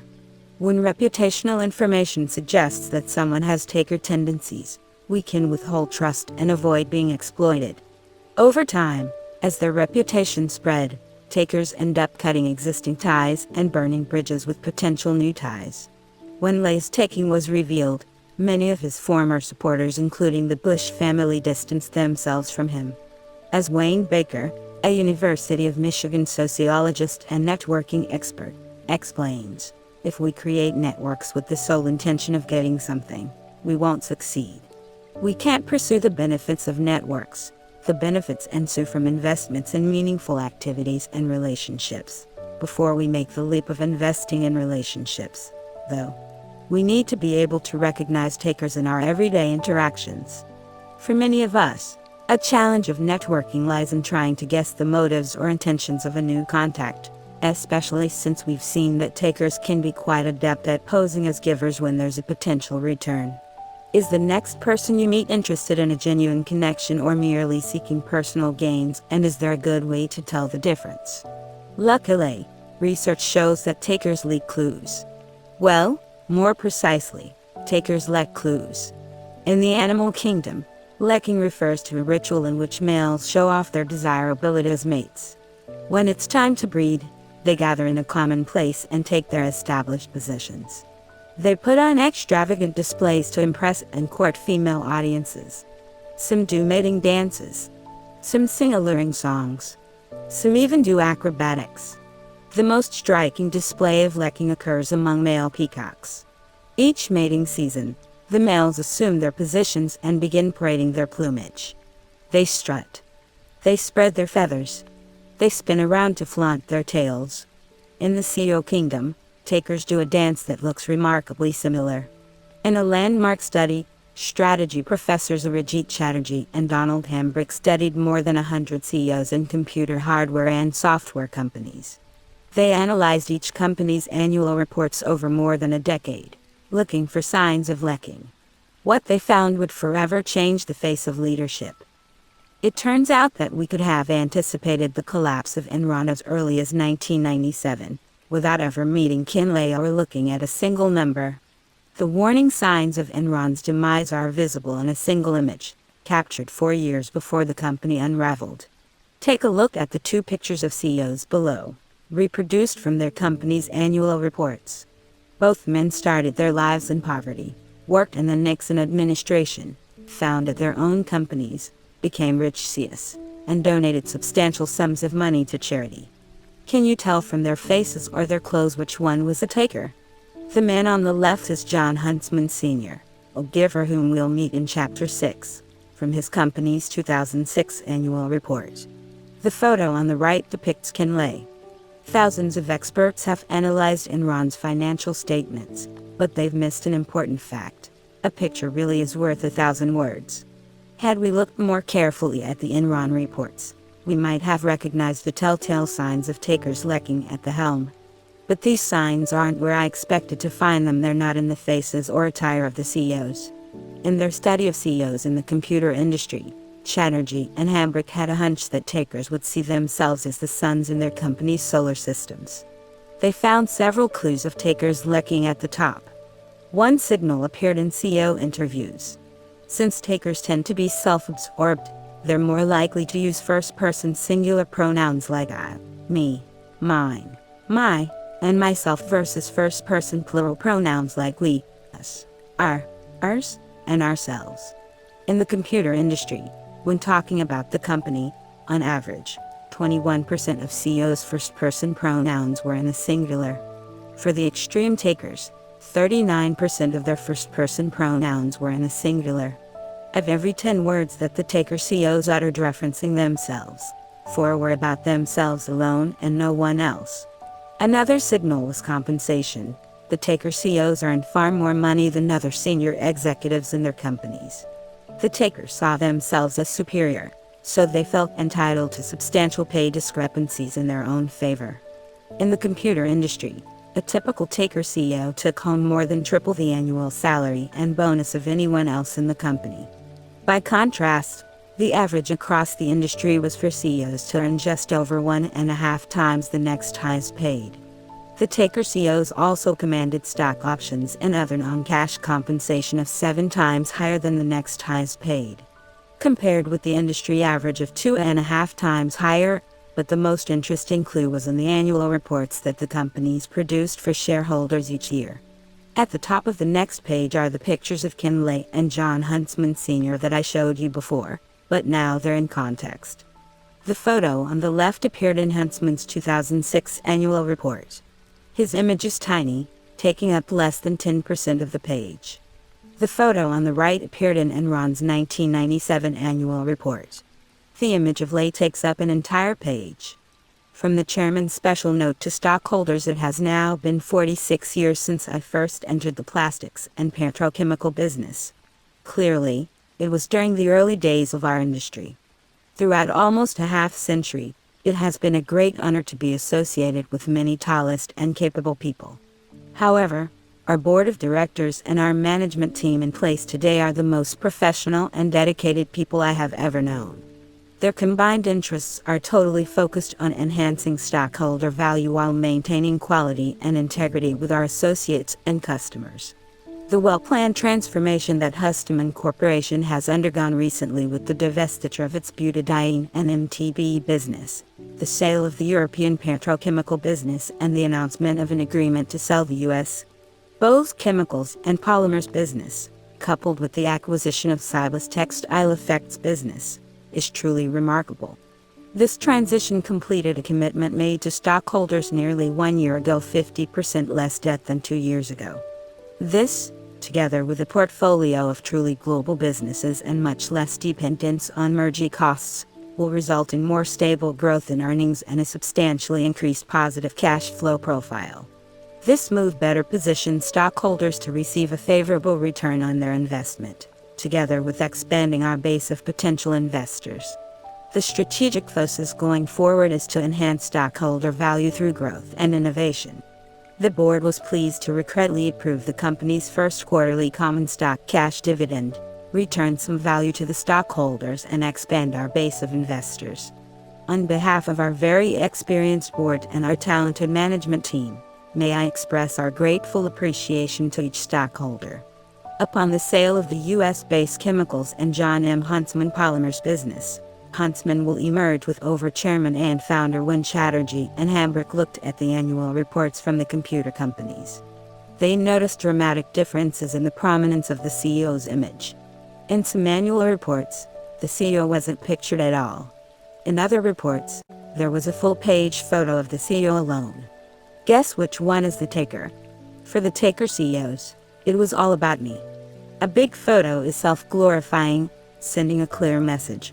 I am the central figure in this company. But is this really a signal of being a taker? To find out, Chatterjee and Hambrick invited security analysts who specialized in the information technology sector to rate the CEOs.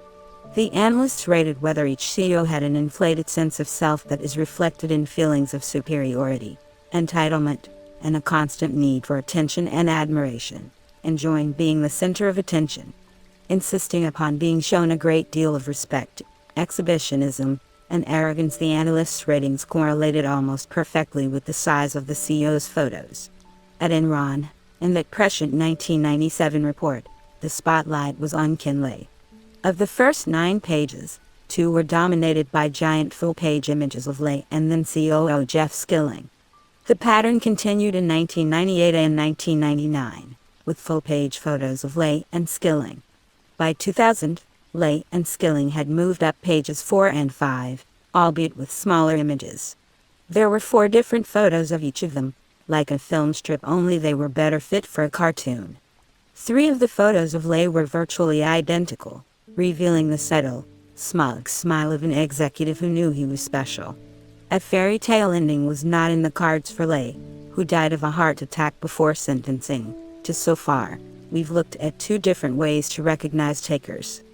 First, when we have access to reputational information, we can see how people have treated others in their networks. Second, when we have a chance to observe the actions and imprints of takers, we can look for signs of lacking.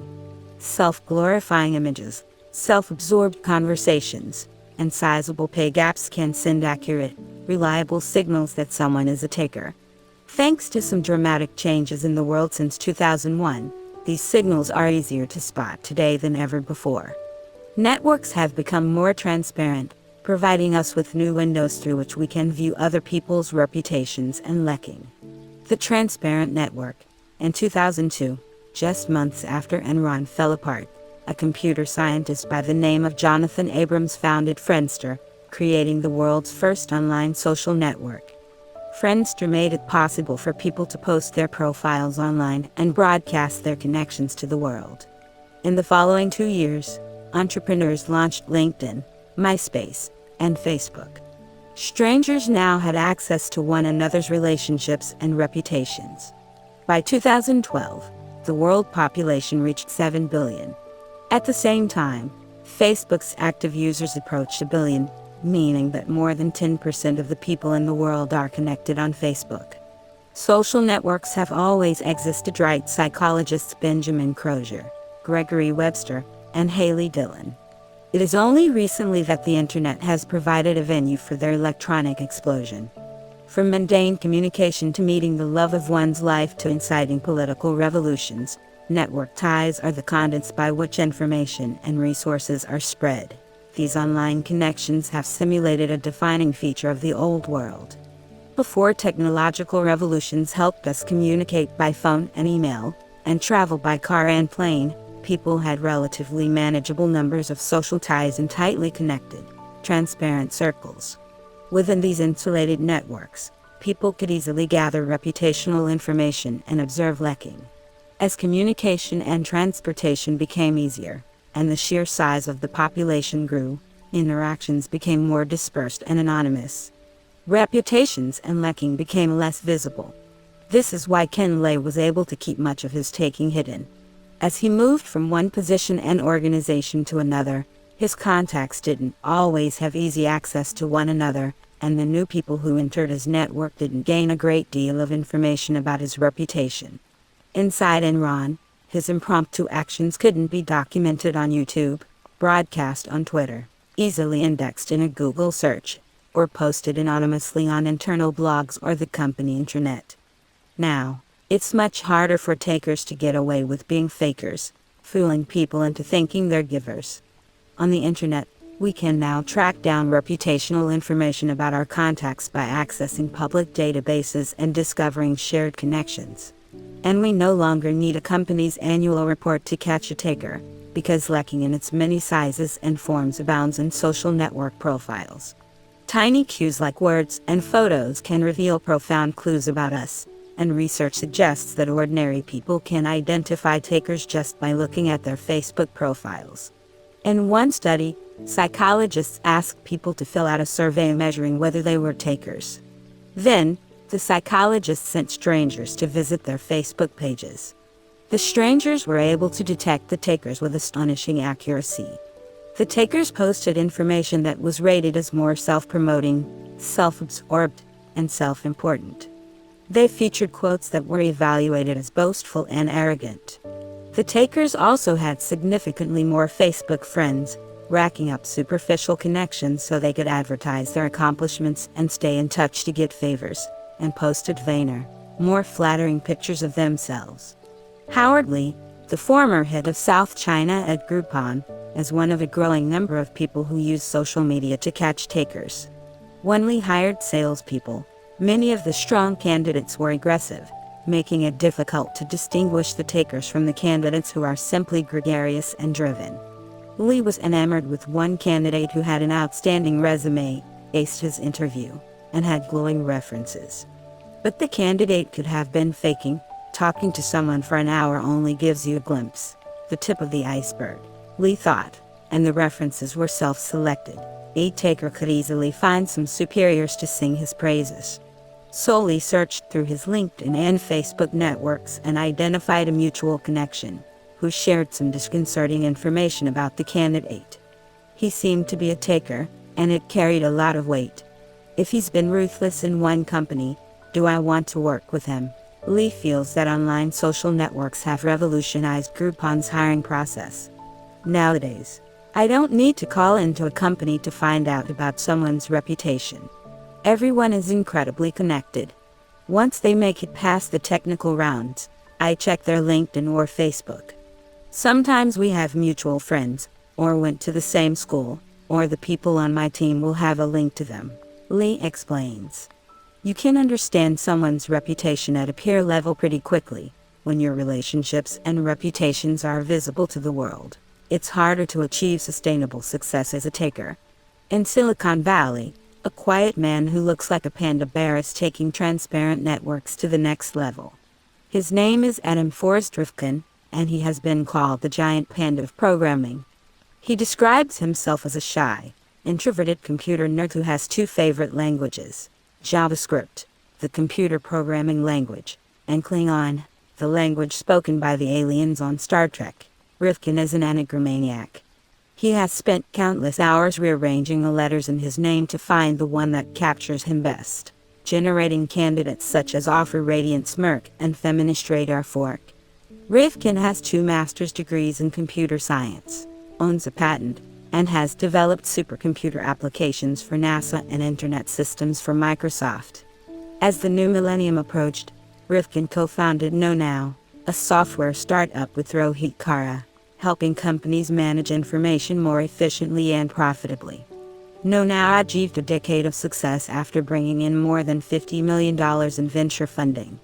By 2009, while still in his 30s, Rifkin announced his retirement. I came across Rifkin while scrolling through the LinkedIn connections of David Hornick, the venture capitalist whom you met in the previous chapter. When I clicked on Rifkin's profile, I saw that he was coming out of retirement to launch a startup called Panda Whale, with the goal of creating a public, permanent record of the information that people exchange. Since Rifkin is clearly a staunch advocate of transparency and networks, I was curious to see what his own network looks like.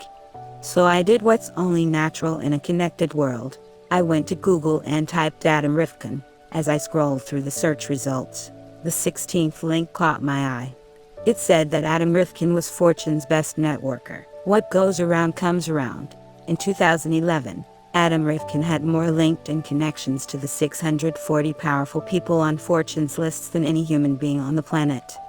He beat out luminaries like Michael Dell, the billionaire founder of the Dell Computer Company, and Jeff Weiner, the CEO of LinkedIn.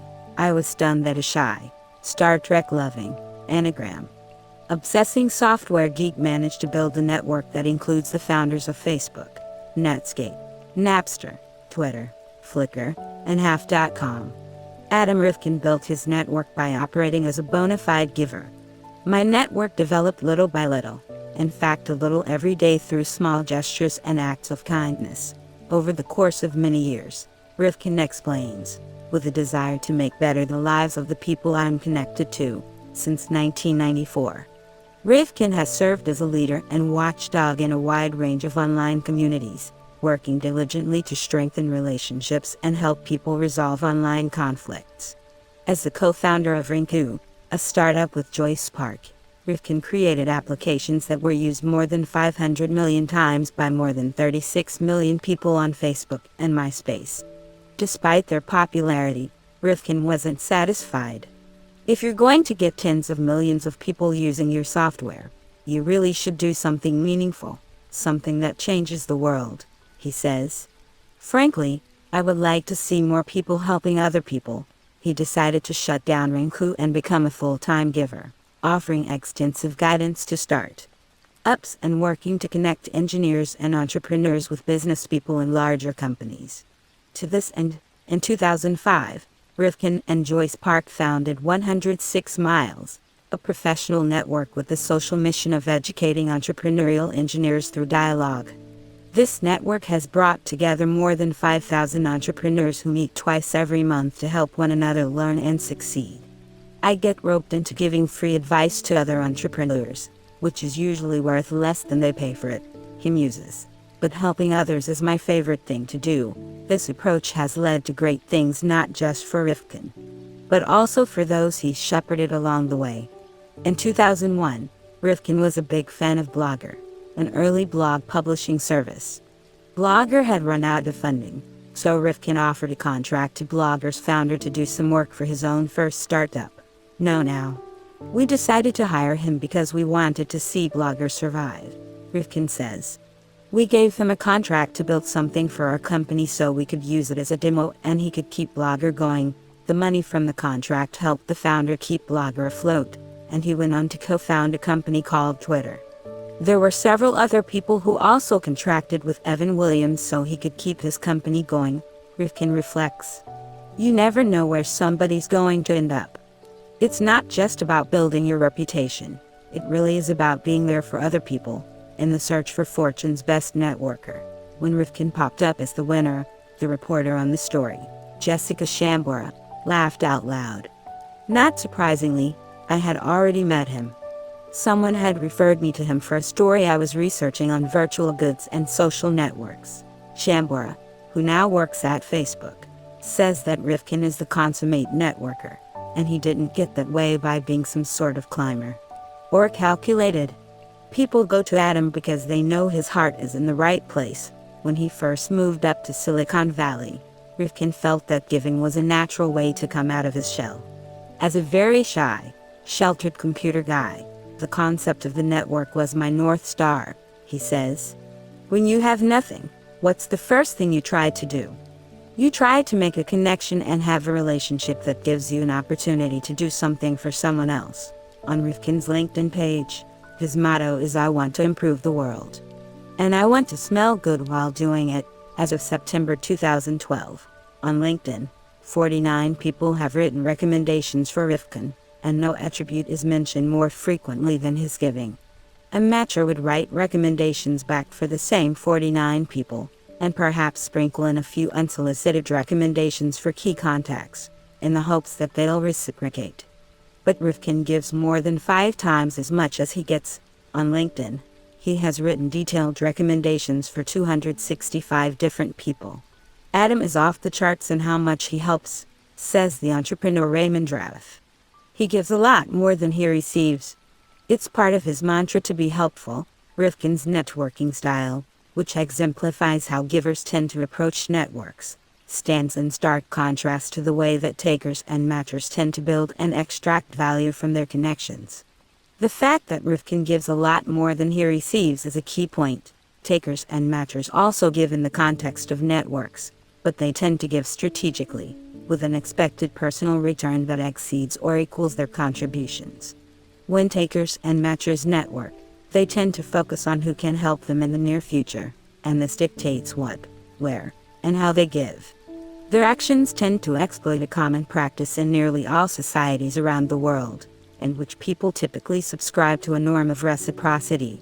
You scratch my back, I'll scratch yours. If you help me, I'm indebted to you, and I feel obligated to repay. According to the psychologist Robert Cialdini, people can capitalize on this norm of reciprocity by giving what they want to receive. Instead of just reactively doing favors for the people who have already helped them, takers and matchers often proactively offer favors to people whose help they want in the future, as networking guru Keith Ferrazzi summarizes in Never Eat Alone. It's better to give before you receive. Ken Lay lived by this principle. He had a knack for doing unrequested favors so that important people would feel compelled to respond in kind.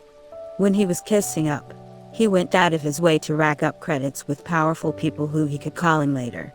In 1994, George W. Bush was running for governor of Texas. Bush was an underdog, but just in case, Lay made a donation of $12,500, as did his wife. Once Bush was elected governor, Lay supported one of Bush's literacy initiatives and ended up writing him 24 lobbying letters. According to one citizen watchdog leader, Lay commanded quid pro quo, helping Bush so that Bush would support utility deregulation. In one letter, Lay subtly hinted at his willingness to continue reciprocating if Bush helped to advance his goals. Let me know what Enron can do to be helpful in not only passing electricity restructuring legislation but also in pursuing the rest of your legislative agenda. Reciprocity is a powerful norm, but it comes with 2 downsides, both of which contribute to the cautiousness with which many of us approach networking. The first downside is that people on the receiving end often feel like they're being manipulated. Dan Weinstein, a former Olympic speed skater and current marketing consultant at Resource Systems Group, notes that some of the bigger management consulting firms own box seats at major sporting events. When these firms offer Red Sox tickets to their clients, the clients know that they're doing so, at least in part, with the hopes of getting something in return, when favors come with strings attached or implied. The interaction can leave a bad taste, feeling more like a transaction than part of a meaningful relationship.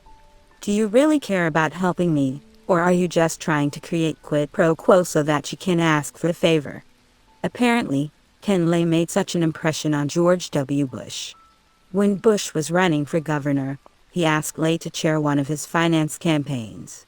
At the time, Lay didn't think Bush had a chance, so he declined, stating that he was already serving on a business council for the Democratic incumbent, N. Richards. As a consolation prize, he made his $12,500 donation.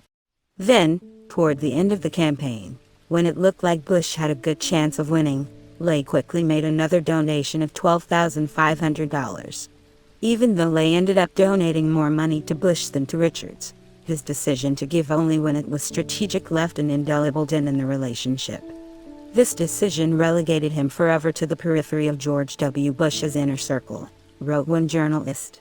Citing a dozen insiders who confided that Lay created a distance between them that was never really bridged, Bush never invited Lay to stay in the White House, as his father had.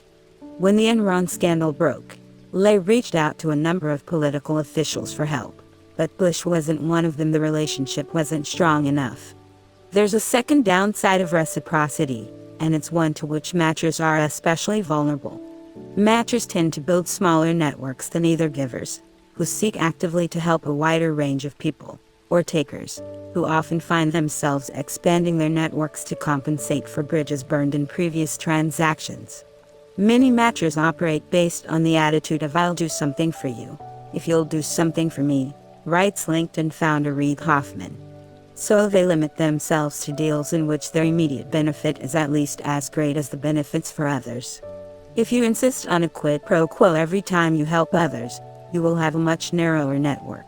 When matchers give with the expectation of receiving, they direct their giving toward people who they think can help them. After all, if you don't benefit from having your favors reciprocated, what's the value of being a matcher? As these disadvantages of strict reciprocity accrue over time, they can limit both the quantity and quality of the networks that takers and matchers develop. Both disadvantages ultimately arise out of a short-sightedness about networks, in that takers and matchers make hard and fast assumptions about just who will be able to provide the most benefit in exchange. At its core, the giver approach extends a broader reach, and in doing so enlarges the range of potential payoffs, even though those payoffs are not the motivating engine. When you meet people, says former Apple evangelist and Silicon Valley legend Guy Kawasaki, regardless of who they are, you should be asking yourself, how can I help the other person? This may strike some as a way to overinvest in others. But as Adam Rifkin once learned to great effect, we can't always predict who can help us. Waking the Sleeping Giants, in 1993, a college student named Graham Spencer teamed up with 5 friends to build an internet startup. Spencer was a shy, introverted computer engineer with a receding hairline, huge glasses, and an obsession with comic books. Looking back, he says Superman taught him justice and virtue, the X-Men kindled concern for oppressed groups, and Spider-Man gave him hope. Even superheroes could have a rough time in school. Spencer and his friends co-founded Excite, an early web portal and search engine that quickly became one of the most popular sites on the internet. In 1998, Excite was purchased for $6.7 billion, and Spencer was flying high as its largest shareholder and chief technology officer. In 1999, shortly after selling Excite, Spencer received an email out of the blue from Adam Rifkin, who was asking for advice on a startup. They had never met, but Spencer volunteered to sit down with Rifkin anyway. After they met, Spencer connected Rifkin with a venture capitalist who ended up funding his startup. How did Rifkin get access to Spencer? And why did Spencer go out of his way to help Rifkin? Early in 1994, 5 years before seeking Spencer's help, Rifkin became enamored with an emerging band. He wanted to help the band gain popularity, So he put his computer prowess into action and created a fan website, hosted on the Caltech server. It was an authentic expression of being a fan of music. I love the music. The page took off. Hundreds of thousands of people found it as the band skyrocketed from anonymity into stardom. The band was called Green Day. Rifkin's fan site was so popular in the burgeoning days of the commercial internet that in 1995, Green Day's managers contacted him to ask if they could take it over and make it the band's official page. I said, "Great, it's all yours," Rifkin recalls. I just gave it to them. The previous summer, in 1994, millions of people had visited Rifkin's site. One of the visitors, a serious punk rock fan, felt that Green Day was really pop music. He had emailed Rifkin to educate him about real punk rock. The fan was none other than Graham Spencer. Spencer suggested that when people search for punk rock on the internet, they should find more than Green Day. When Rifkin read the email, he imagined Spencer as a stereotypical punk rock fan with a green mohawk. Rifkin had no idea that Spencer would ever be able to help him. It would only come out much later that Spencer had just started Excite. A taker or matcher might have ignored the email from Spencer. But as a giver, Rifkin's natural inclination was to help Spencer spread the word about punk rock and help struggling bands build up a fan base. So Rifkin set up a separate page on the Green Day fan site with links to the punk rock bands that Spencer suggested. There's an elegance to Adam Rifkin's experience with Graham Spencer, a satisfying sense of good deeds rewarded. But if we take a closer look, we find an example of just what makes giver networks so powerful, and it has as much to do with the 5 years that passed after Rifkin's generosity as with the generosity itself. Rifkin's experiences foreshadow how givers have the advantage of accessing the full breadth of their networks. One of Rifkin's maxims is, "I believe in the strength of weak ties." It's an homage to a classic study by the Stanford sociologist Mark Granovetter. Strong ties are our close friends and colleagues, the people we really trust. Weak ties are our acquaintances, the people we know casually. Testing the common assumption that we get the most help from our strong ties, Granovetter surveyed people in professional, technical, and managerial professions who had recently changed jobs. Nearly 17% heard about the job from a strong tie. Their friends and trusted colleagues gave them plenty of leads. But surprisingly, people were significantly more likely to benefit from weak ties. Almost 28% heard about the job from a weak tie. Strong ties provide bonds, but weak ties serve as bridges. They provide more efficient access to new information. Our strong ties tend to travel in the same social circles and know about the same opportunities as we do. Weak ties are more likely to open up access to a different network, facilitating the discovery of original leads. Here's the wrinkle: it's tough to ask weak ties for help. Although they're the faster route to new leads, we don't always feel comfortable reaching out to them. The lack of mutual trust between acquaintances creates a psychological barrier. But givers like Adam Rifkin have discovered a loophole. It's possible to get the best of both worlds, the trust of strong ties coupled with the novel information of weak ties. The key is reconnecting, and it's a major reason why givers succeed in the long run. After Rifkin created the punk rock links on the Green Day site for Spencer in 1994, Excite took off, and Rifkin went back to graduate school. They lost touch for 5 years. When Rifkin was moving to Silicon Valley, he dug up the old email chain and drafted a note to Spencer. "You may not remember me from 5 years ago. I'm the guy who made the change to the Green Day website," Rifkin wrote. "I'm starting a company and moving to Silicon Valley, and I don't know a lot of people. Would you be willing to meet with me and offer advice?" Rifkin wasn't being a matcher. When he originally helped Spencer, he did it with no strings attached, never intending to call in a favor. But 5 years later, when he needed help, he reached out with a genuine request. Spencer was glad to help, and they met up for coffee. "I still pictured him as this huge guy with a mohawk," Rifkin says. "When I met him in person, he hardly said any words at all. He was even more introverted than I am." By the second meeting, Spencer was introducing Rifkin to a venture capitalist. A completely random set of events that happened in 1994 led to re-engaging with him over email in 1999, which led to my company getting founded in 2000, Rifkin recalls. Givers get lucky, yet there's reason to believe that part of what Rifkin calls luck is in fact a predictable, patterned response that most people have to givers. 30 years ago, the sociologist Fred Goldner wrote about what it means to experience the opposite of paranoia, paranoia.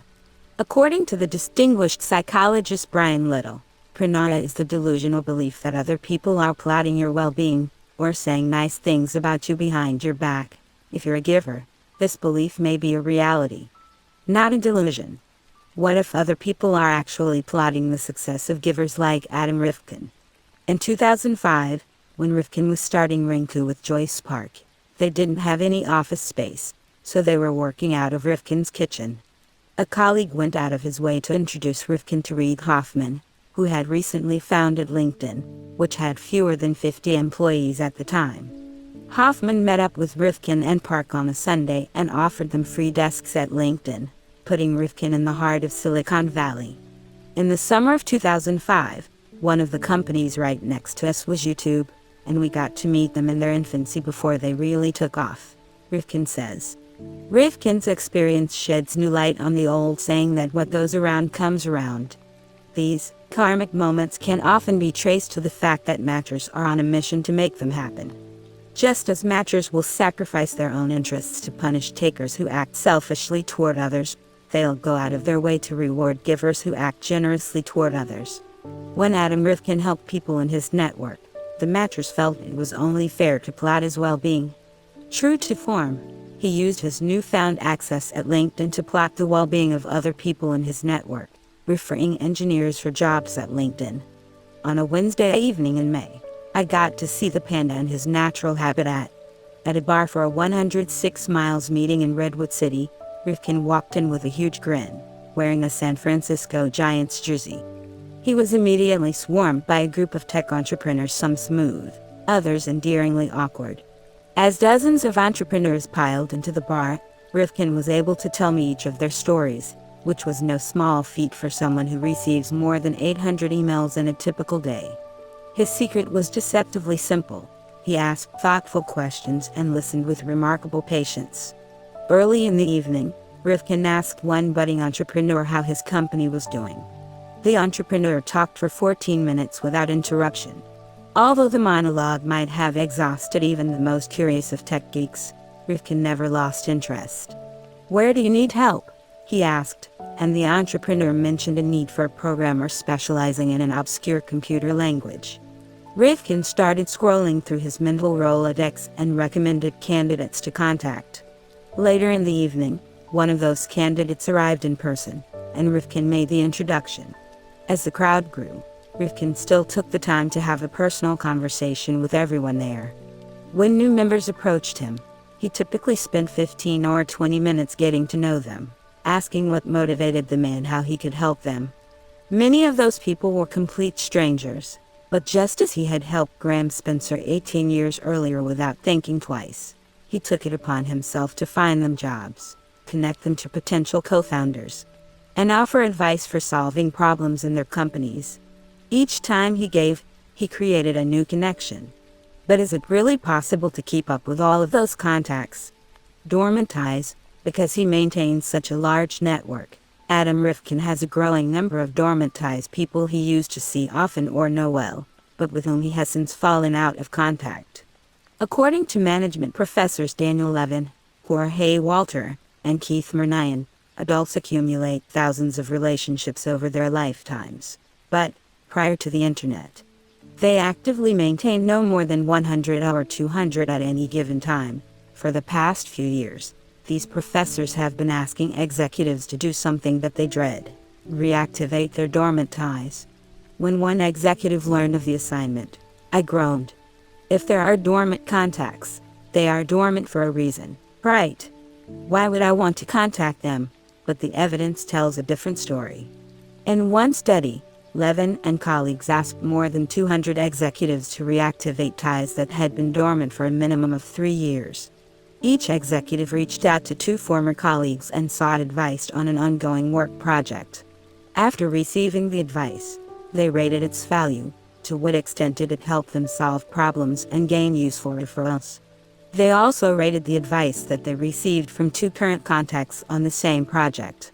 Surprisingly, the executives rated the advice from the dormant ties as contributing more value than the advice from the current ties. Why? The dormant ties provided more novel information than the current contacts. Over the past few years, while they were out of touch, they had been exposed to new ideas and perspectives. The current contacts were more likely to share the knowledge base and viewpoint that the executives already possessed. One executive commented that before contacting them I thought that they would not have too much to provide beyond what I had already thought, but I was proved wrong. I was very surprised by the fresh ideas. Dormant ties offer the access to novel information that weak ties afford, but without the discomfort. As Levin and colleagues explain, reconnecting a dormant relationship is not like starting a relationship from scratch. When people reconnect, they still have feelings of trust. An executive divulged that I feel comfortable. I didn't need to guess what his intentions were. There was mutual trust that we built years ago that made our conversation today smoother. Reactivating a dormant tie actually required a shorter conversation. Since there was already some common ground, the executives didn't need to invest in building a relationship from the start with their dormant ties, as they would with weak ties. Levin and colleagues asked another group of more than 100 executives to identify 10 dormant ties and rank them in order of the likely value they would provide. The executives then reactivated all 10 dormant ties and rated the value of the conversations. All 10 dormant ties provided high value, and there were no differences by rank. The executives got just as much value from their 10th choice as from their first choice.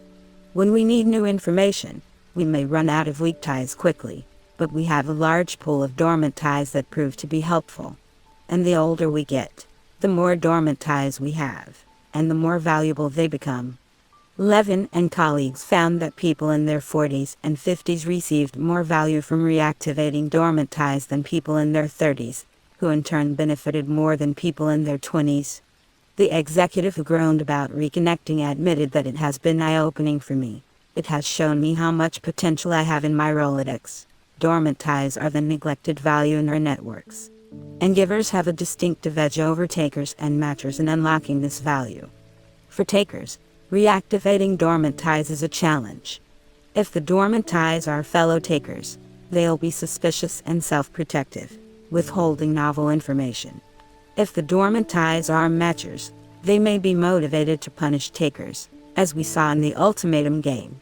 If the dormant ties are smart givers, as you'll see later in this book, they won't be so willing to help takers. And of course, if a taker's self-serving actions were what caused a tie to become dormant in the first place, it may be impossible to revive the relationship at all. Matchers have a much easier time reconnecting, but they're often uncomfortable reaching out for help because of their fidelity to the norm of reciprocity. When they ask for a favor, they feel that they'll owe one back. If they're already indebted to the dormant tie and haven't yet evened the score, it's doubly difficult to ask. And for many matchers, dormant ties haven't built up a deep reservoir of trust, since they've been more like transactional exchanges than meaningful relationships. According to networking experts, reconnecting is a totally different experience for givers, especially in a wired world. Givers have a track record of generously sharing their knowledge, teaching us their skills, and helping us find jobs without worrying about what's in it for them, so we're glad to help them when they get back in touch with us. Today, Adam Rifkin spends less time networking with new people than he did earlier in his career, focusing instead on a growing number of dormant ties. Now my time is spent going back to people who I haven't talked to in a while.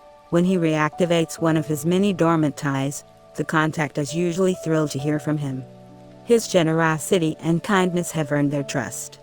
They're grateful for his help, and they know it didn't come with strings attached. He's always willing to share his knowledge, offer advice, or make an introduction. In 2006, Rifkin was looking for a dynamite speaker for a 106 Miles meeting. Here he connected with Evan Williams, And although Williams had become famous and was extremely busy with the launch of Twitter, he agreed. 5 years later, when we asked him to speak to the group, he never forgot, Rifkin says. The type of goodwill that givers like Rifkin build is the subject of fascinating research. Traditionally, social network researchers map information exchange, the flows of knowledge from person to person.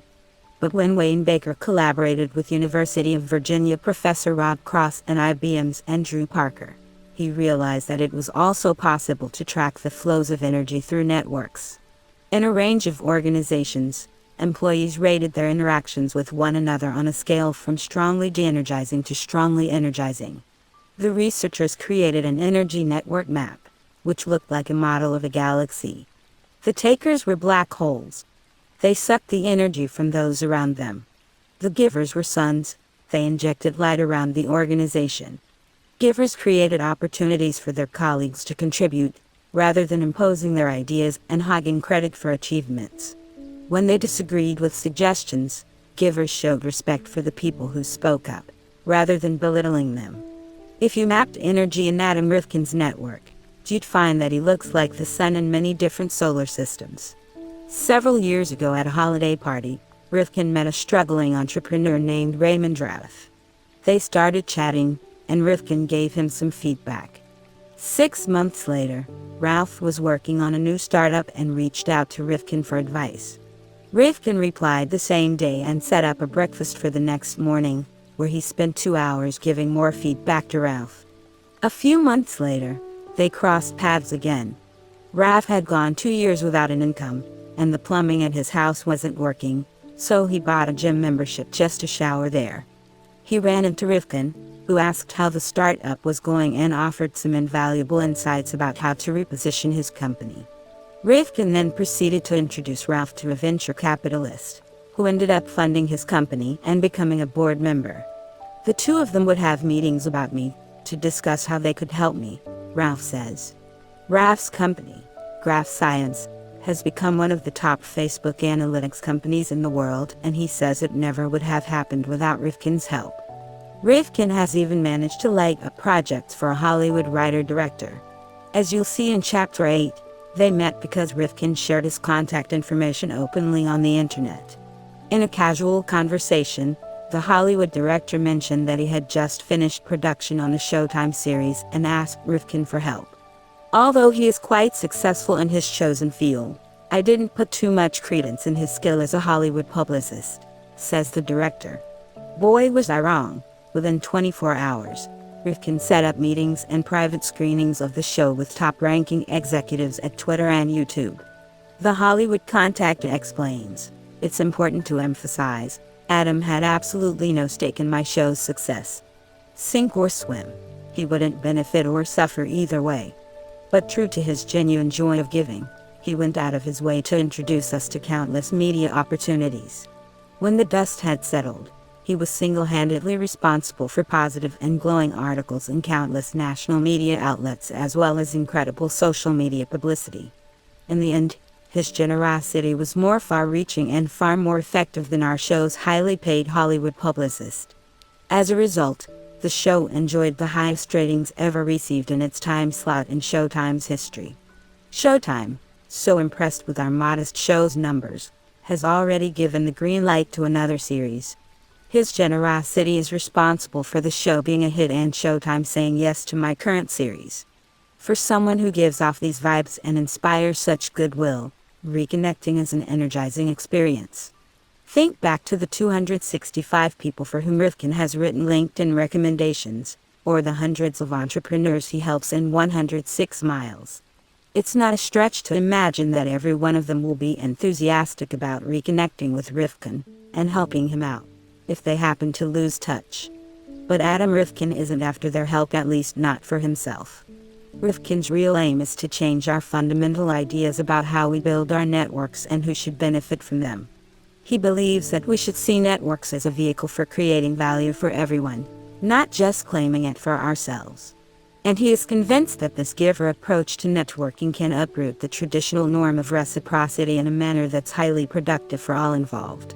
The 5-Minute Favor, in 2012, A LinkedIn recruiter named Stephanie was asked to list the 3 people who had the most influence on her career. Adam Rifkin was shocked to learn that he appeared on her list, because they had met only once, months earlier. Stephanie was searching for a job and met Rifkin through a friend of a friend.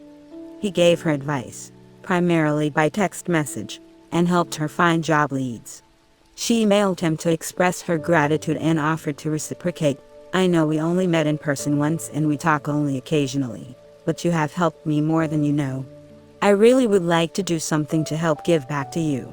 But Stephanie wasn't just looking to help Adam Rifkin.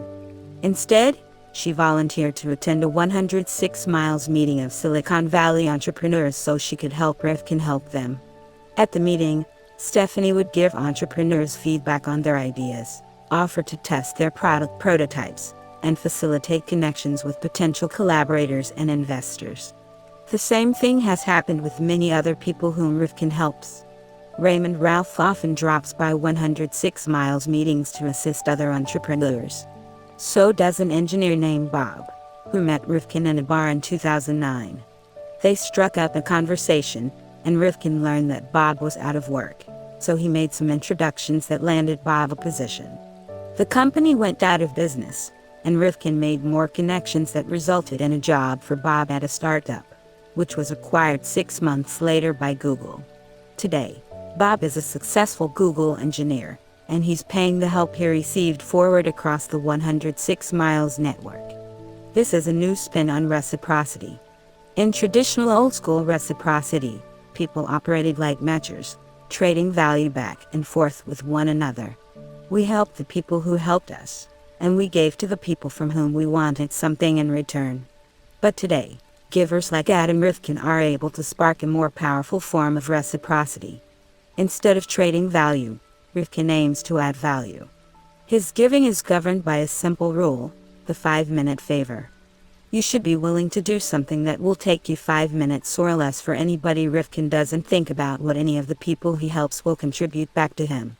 Whereas takers accumulate larger networks to look important and gain access to powerful people, and matchers do it to get favors, Rifkin does it to create more opportunities for giving.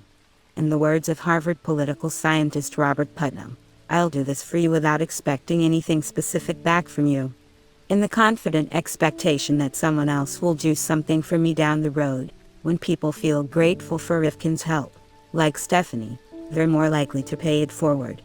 "I have always been a very genuine and kind-hearted person," Stephanie says, "but I had tried to hide it and be more competitive so that I could get ahead. The important lesson I learned from Adam is that you can be a genuinely kind-hearted person and still get ahead in the world." Every time Rifkin generously shares his expertise or connections, he's investing and encouraging the people in his network to act like givers. When Rifkin does ask people for help, he's usually asking for assistance in helping someone else. This increases the odds that the people in his vast network will seek to add value rather than trade value, opening the door for him and others to gain benefits from people they've never helped or even met. By creating a norm of adding value, Rifkin transforms giving from a zero-sum loss to a win-win gain. When takers build networks, they try to claim as much value as possible for themselves from a fixed pie. When givers like Rifkin build networks, they expand the pie so that everyone can get a larger slice. Nick Sullivan, an entrepreneur who has benefited from Rifkin's help, says that Adam has the same effect on all of us, getting us to help people. Ralph elaborates. Adam always wants to make sure that whoever he's giving to is also giving to somebody else. If people benefit from his advice, he makes sure they help other people he gives advice to.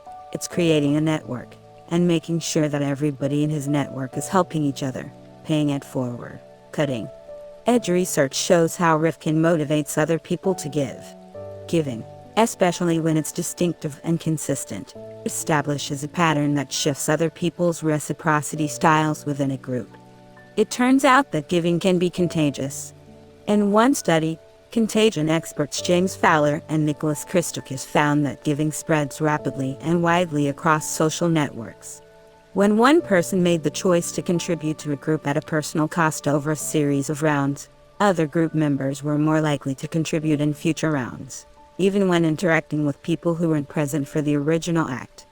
This influence persists for multiple periods and spreads up to 3 degrees of separation from person to person to person to person, Fowler and Christakis find, such that each additional contribution a subject makes in the first period is tripled over the course of the experiment by other subjects who are directly or indirectly influenced to contribute more as a consequence.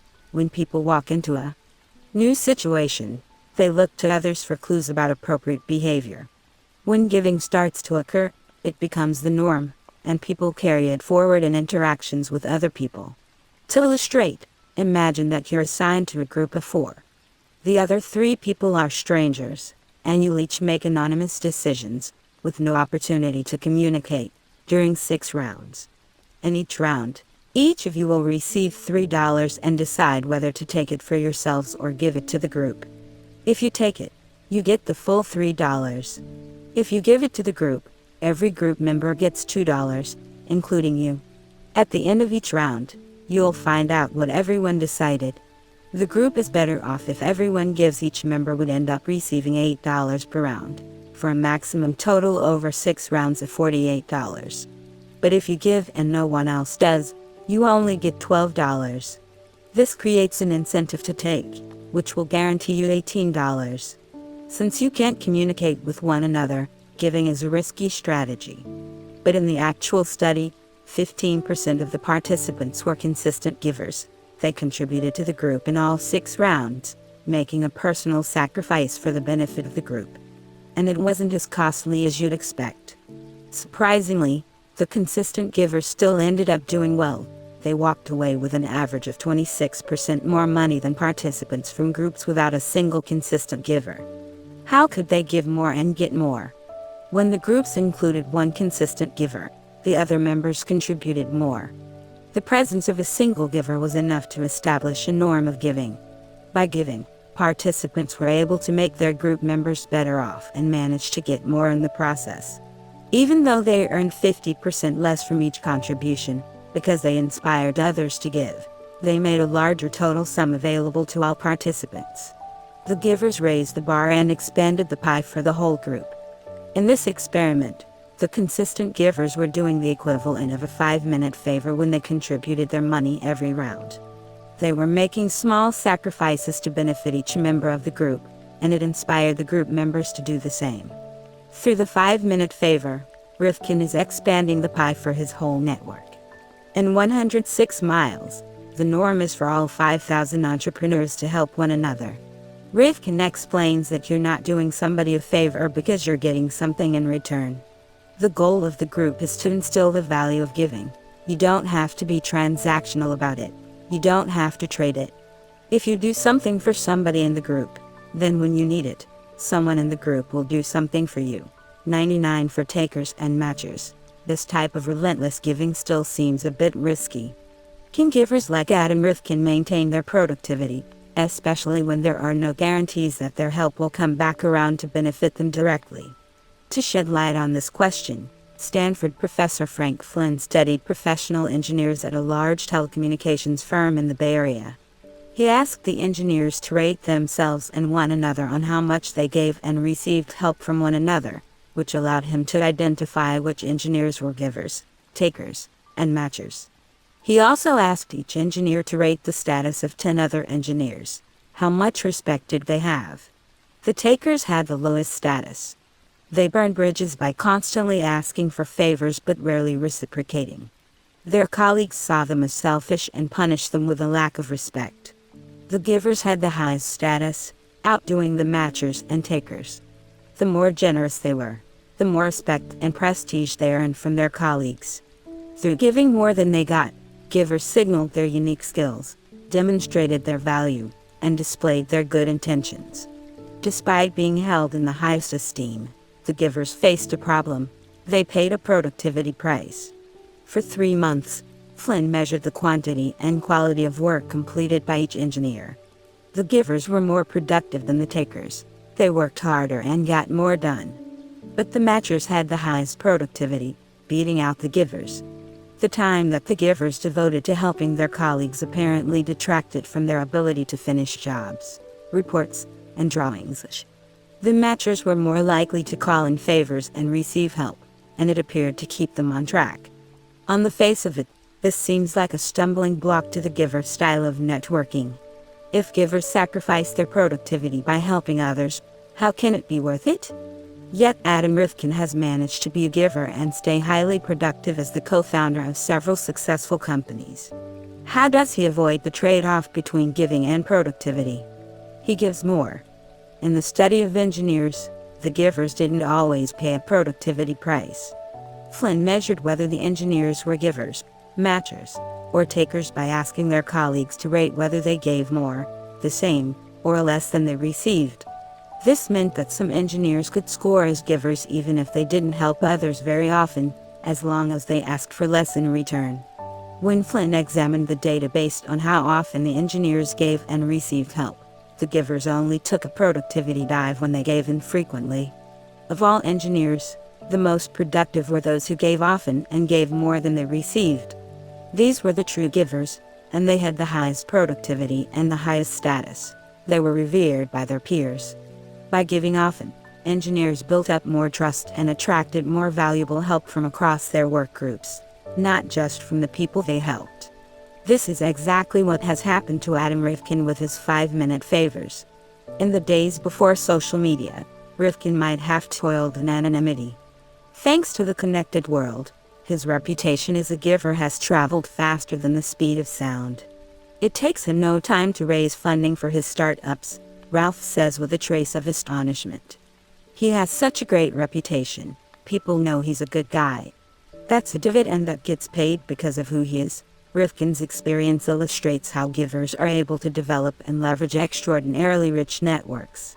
By virtue of the way they interact with other people in their networks, givers create norms that favor adding rather than claiming or trading value, expanding the pie for all involved. When they truly need help, givers can reconnect with dormant ties, receiving novel assistance from their forgotten but trusted sources. I'll sum up the key to success in one word: generosity, writes Keith Ferrazzi. If your interactions are ruled by generosity, your rewards will follow suit. Perhaps it's not a coincidence that Ivan Misner, the founder and chairman of BNI, the world's largest business networking organization, needs just 2 words to describe his guiding philosophy: givers gain. After years of rearranging the letters in his name, Adam Rifkin has settled on the perfect enneagram. F. Find karma. 3. The ripple effect, collaboration, and the dynamics of giving and taking credit.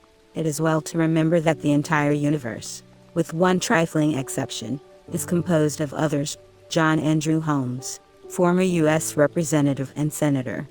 You probably don't recognize George Meyer's name, but you're definitely familiar with his work.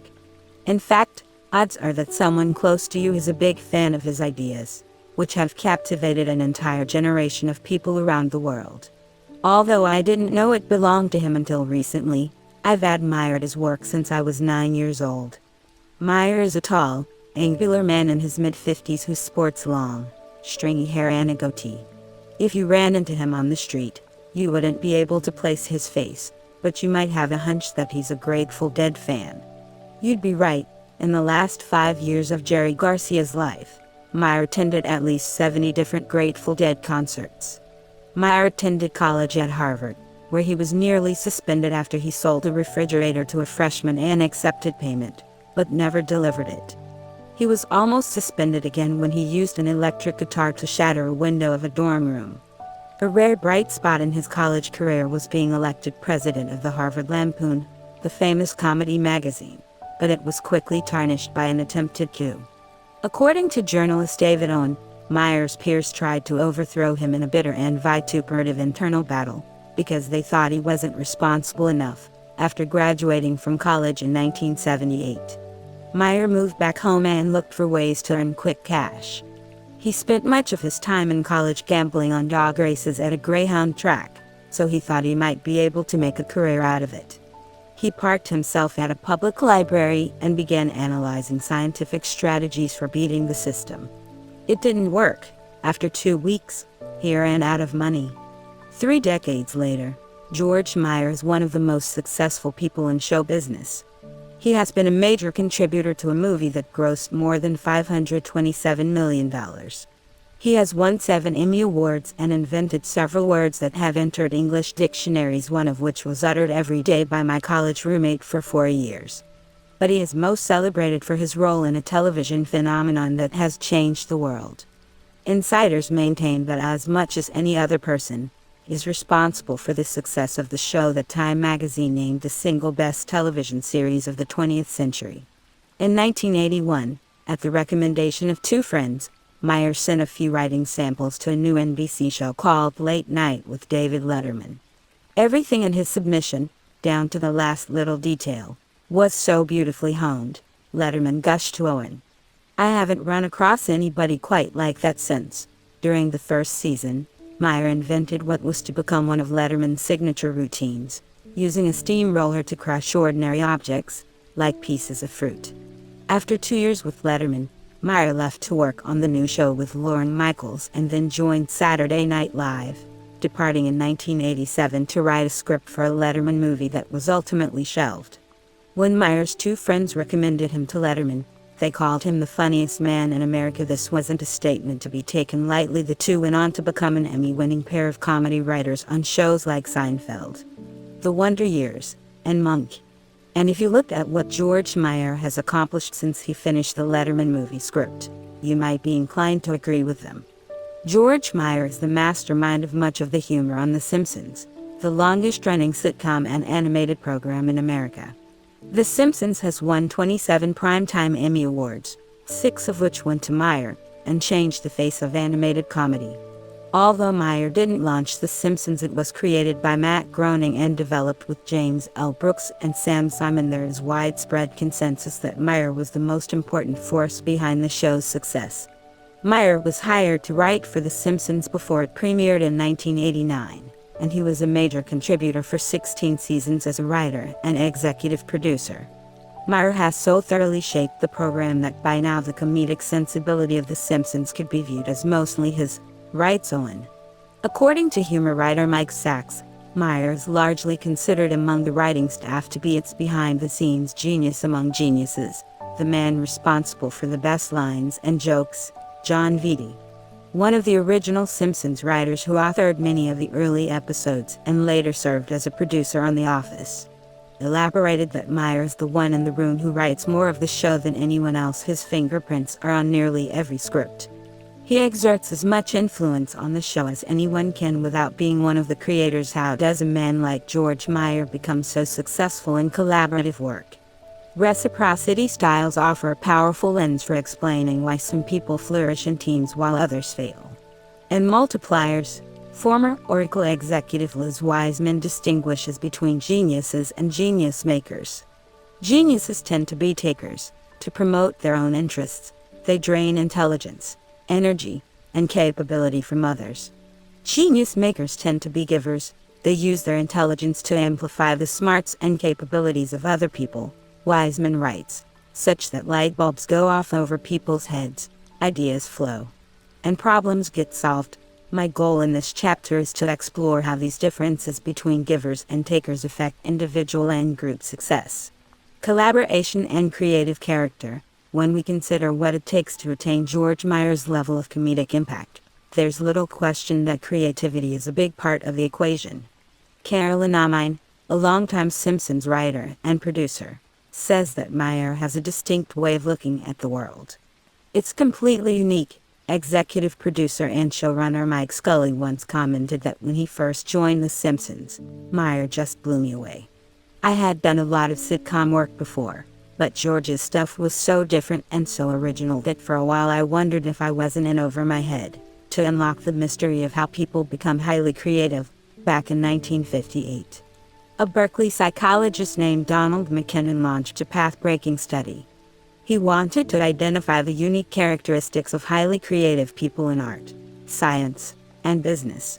So he studied a group of people whose work involves all 3 fields, architects. To start, McKinnon and his colleagues asked 5 independent architecture experts to submit a list of the 40 most creative architects in the United States. Although they never spoke to one another, the experts achieved remarkably high consensus. They could have nominated up to 200 architects in total, but after accounting for overlap, their lists featured just 86. More than half of those architects were nominated by more than one expert, more than a third by the majority of the experts, and 15% by all 5 experts. From there, 40 of the country's most creative architects agreed to be dissected psychologically. McKinnon's team compared them with 84 other architects who were successful but not highly creative, matching the creative and ordinary architects on age and geographic location. All of the architects traveled to Berkeley, where they spent 3 full days opening up their minds to McKinnon's team and to science.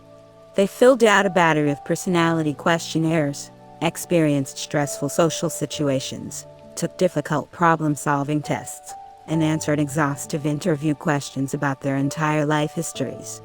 McKinnon's team pored over mountains of data, using pseudonyms for each architect so they would remain blind to who was highly creative and who was not.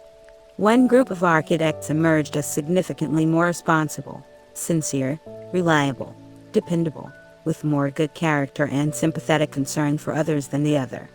The karma principle suggests that it should be the creative architects, but it wasn't. It was the ordinary architects. McKinnon found that the creative architects stood out as substantially more demanding, aggressive, and self-centered than the comparison group. The creative architects had whopping egos and responded aggressively and defensively to criticism. In later studies, the same patterns emerged from comparisons of creative and less creative scientists. The creative scientists scored significantly higher in dominance, hostility, and psychopathic deviance. Highly creative scientists were rated by observers as creating and exploiting dependency in others. Even the highly creative scientists themselves agreed with statements like, "I tend to slight the contribution of others and take undue credit for myself, and I tend to be sarcastic and disparaging in describing the worth of other researchers." Takers have a knack for generating creative ideas and championing them in the face of opposition.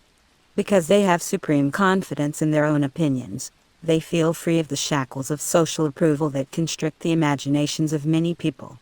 This is a distinctive signature of George Meyer's comedy. In 2002, he wrote, directed, and starred in a small play called Up Your Jiggy.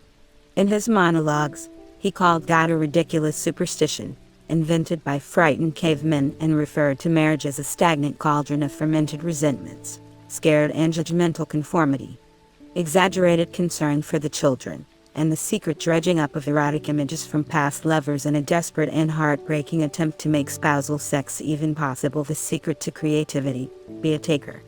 Not so fast.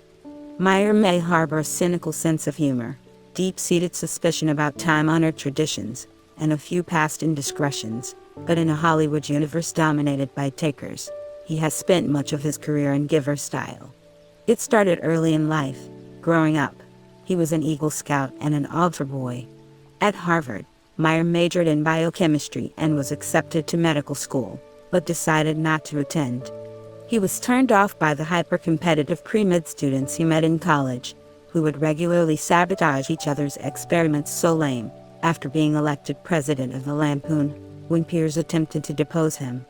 Owen notes that Meyer not only survived that coup but also, characteristically, became a close friend of his principal rival. After graduating and failing at the dog track, Meyer worked in a cancer research lab and as a substitute teacher.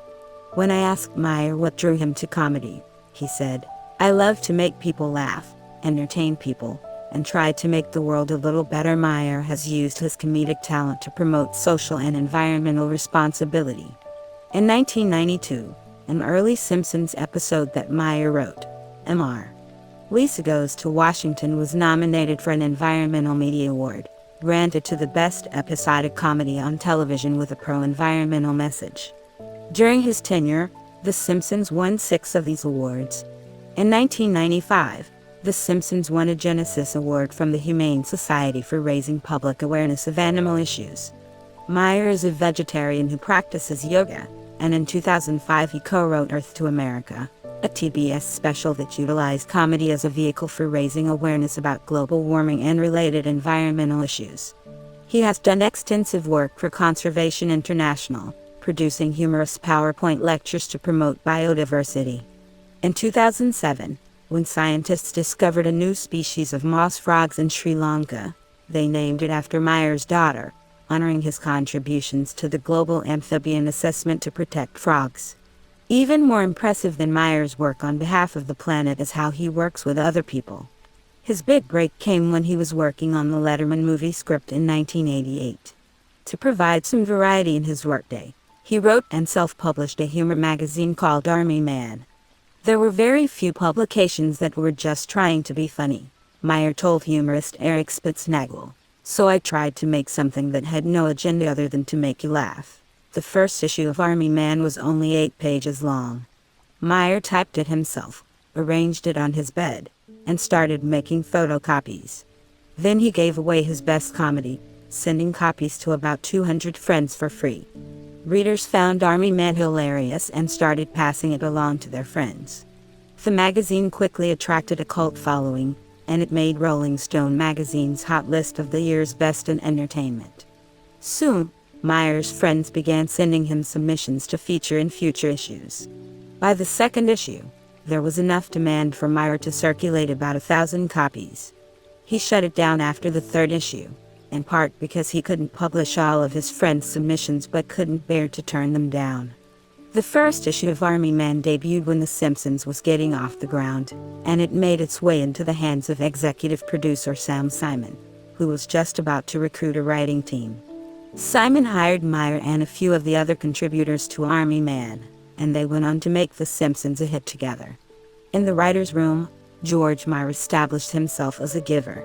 Tim Long, a Simpsons writer and 5-time Emmy winner, told me that George has the best reputation of anyone I know. He's incredibly generous in giving and helping other people. Similarly, Carolyn Amine marvels, everybody who knows George knows he is a truly good person. He has a code of honor, and he lives by this code. With a supernatural amount of integrity, George Meyer's success highlights that givers can be every bit as creative as takers. By studying his habits and collaboration, we can gain a rich appreciation of how givers work in ways that contribute to their own success and the success of those around them. But to develop a complete understanding of what givers do effectively in collaboration, it's important to compare them with takers. The research on Creative Architect suggests that takers often have the confidence to generate original ideas that buck traditions and fight uphill battles to champion these ideas. But does this independence come at a price?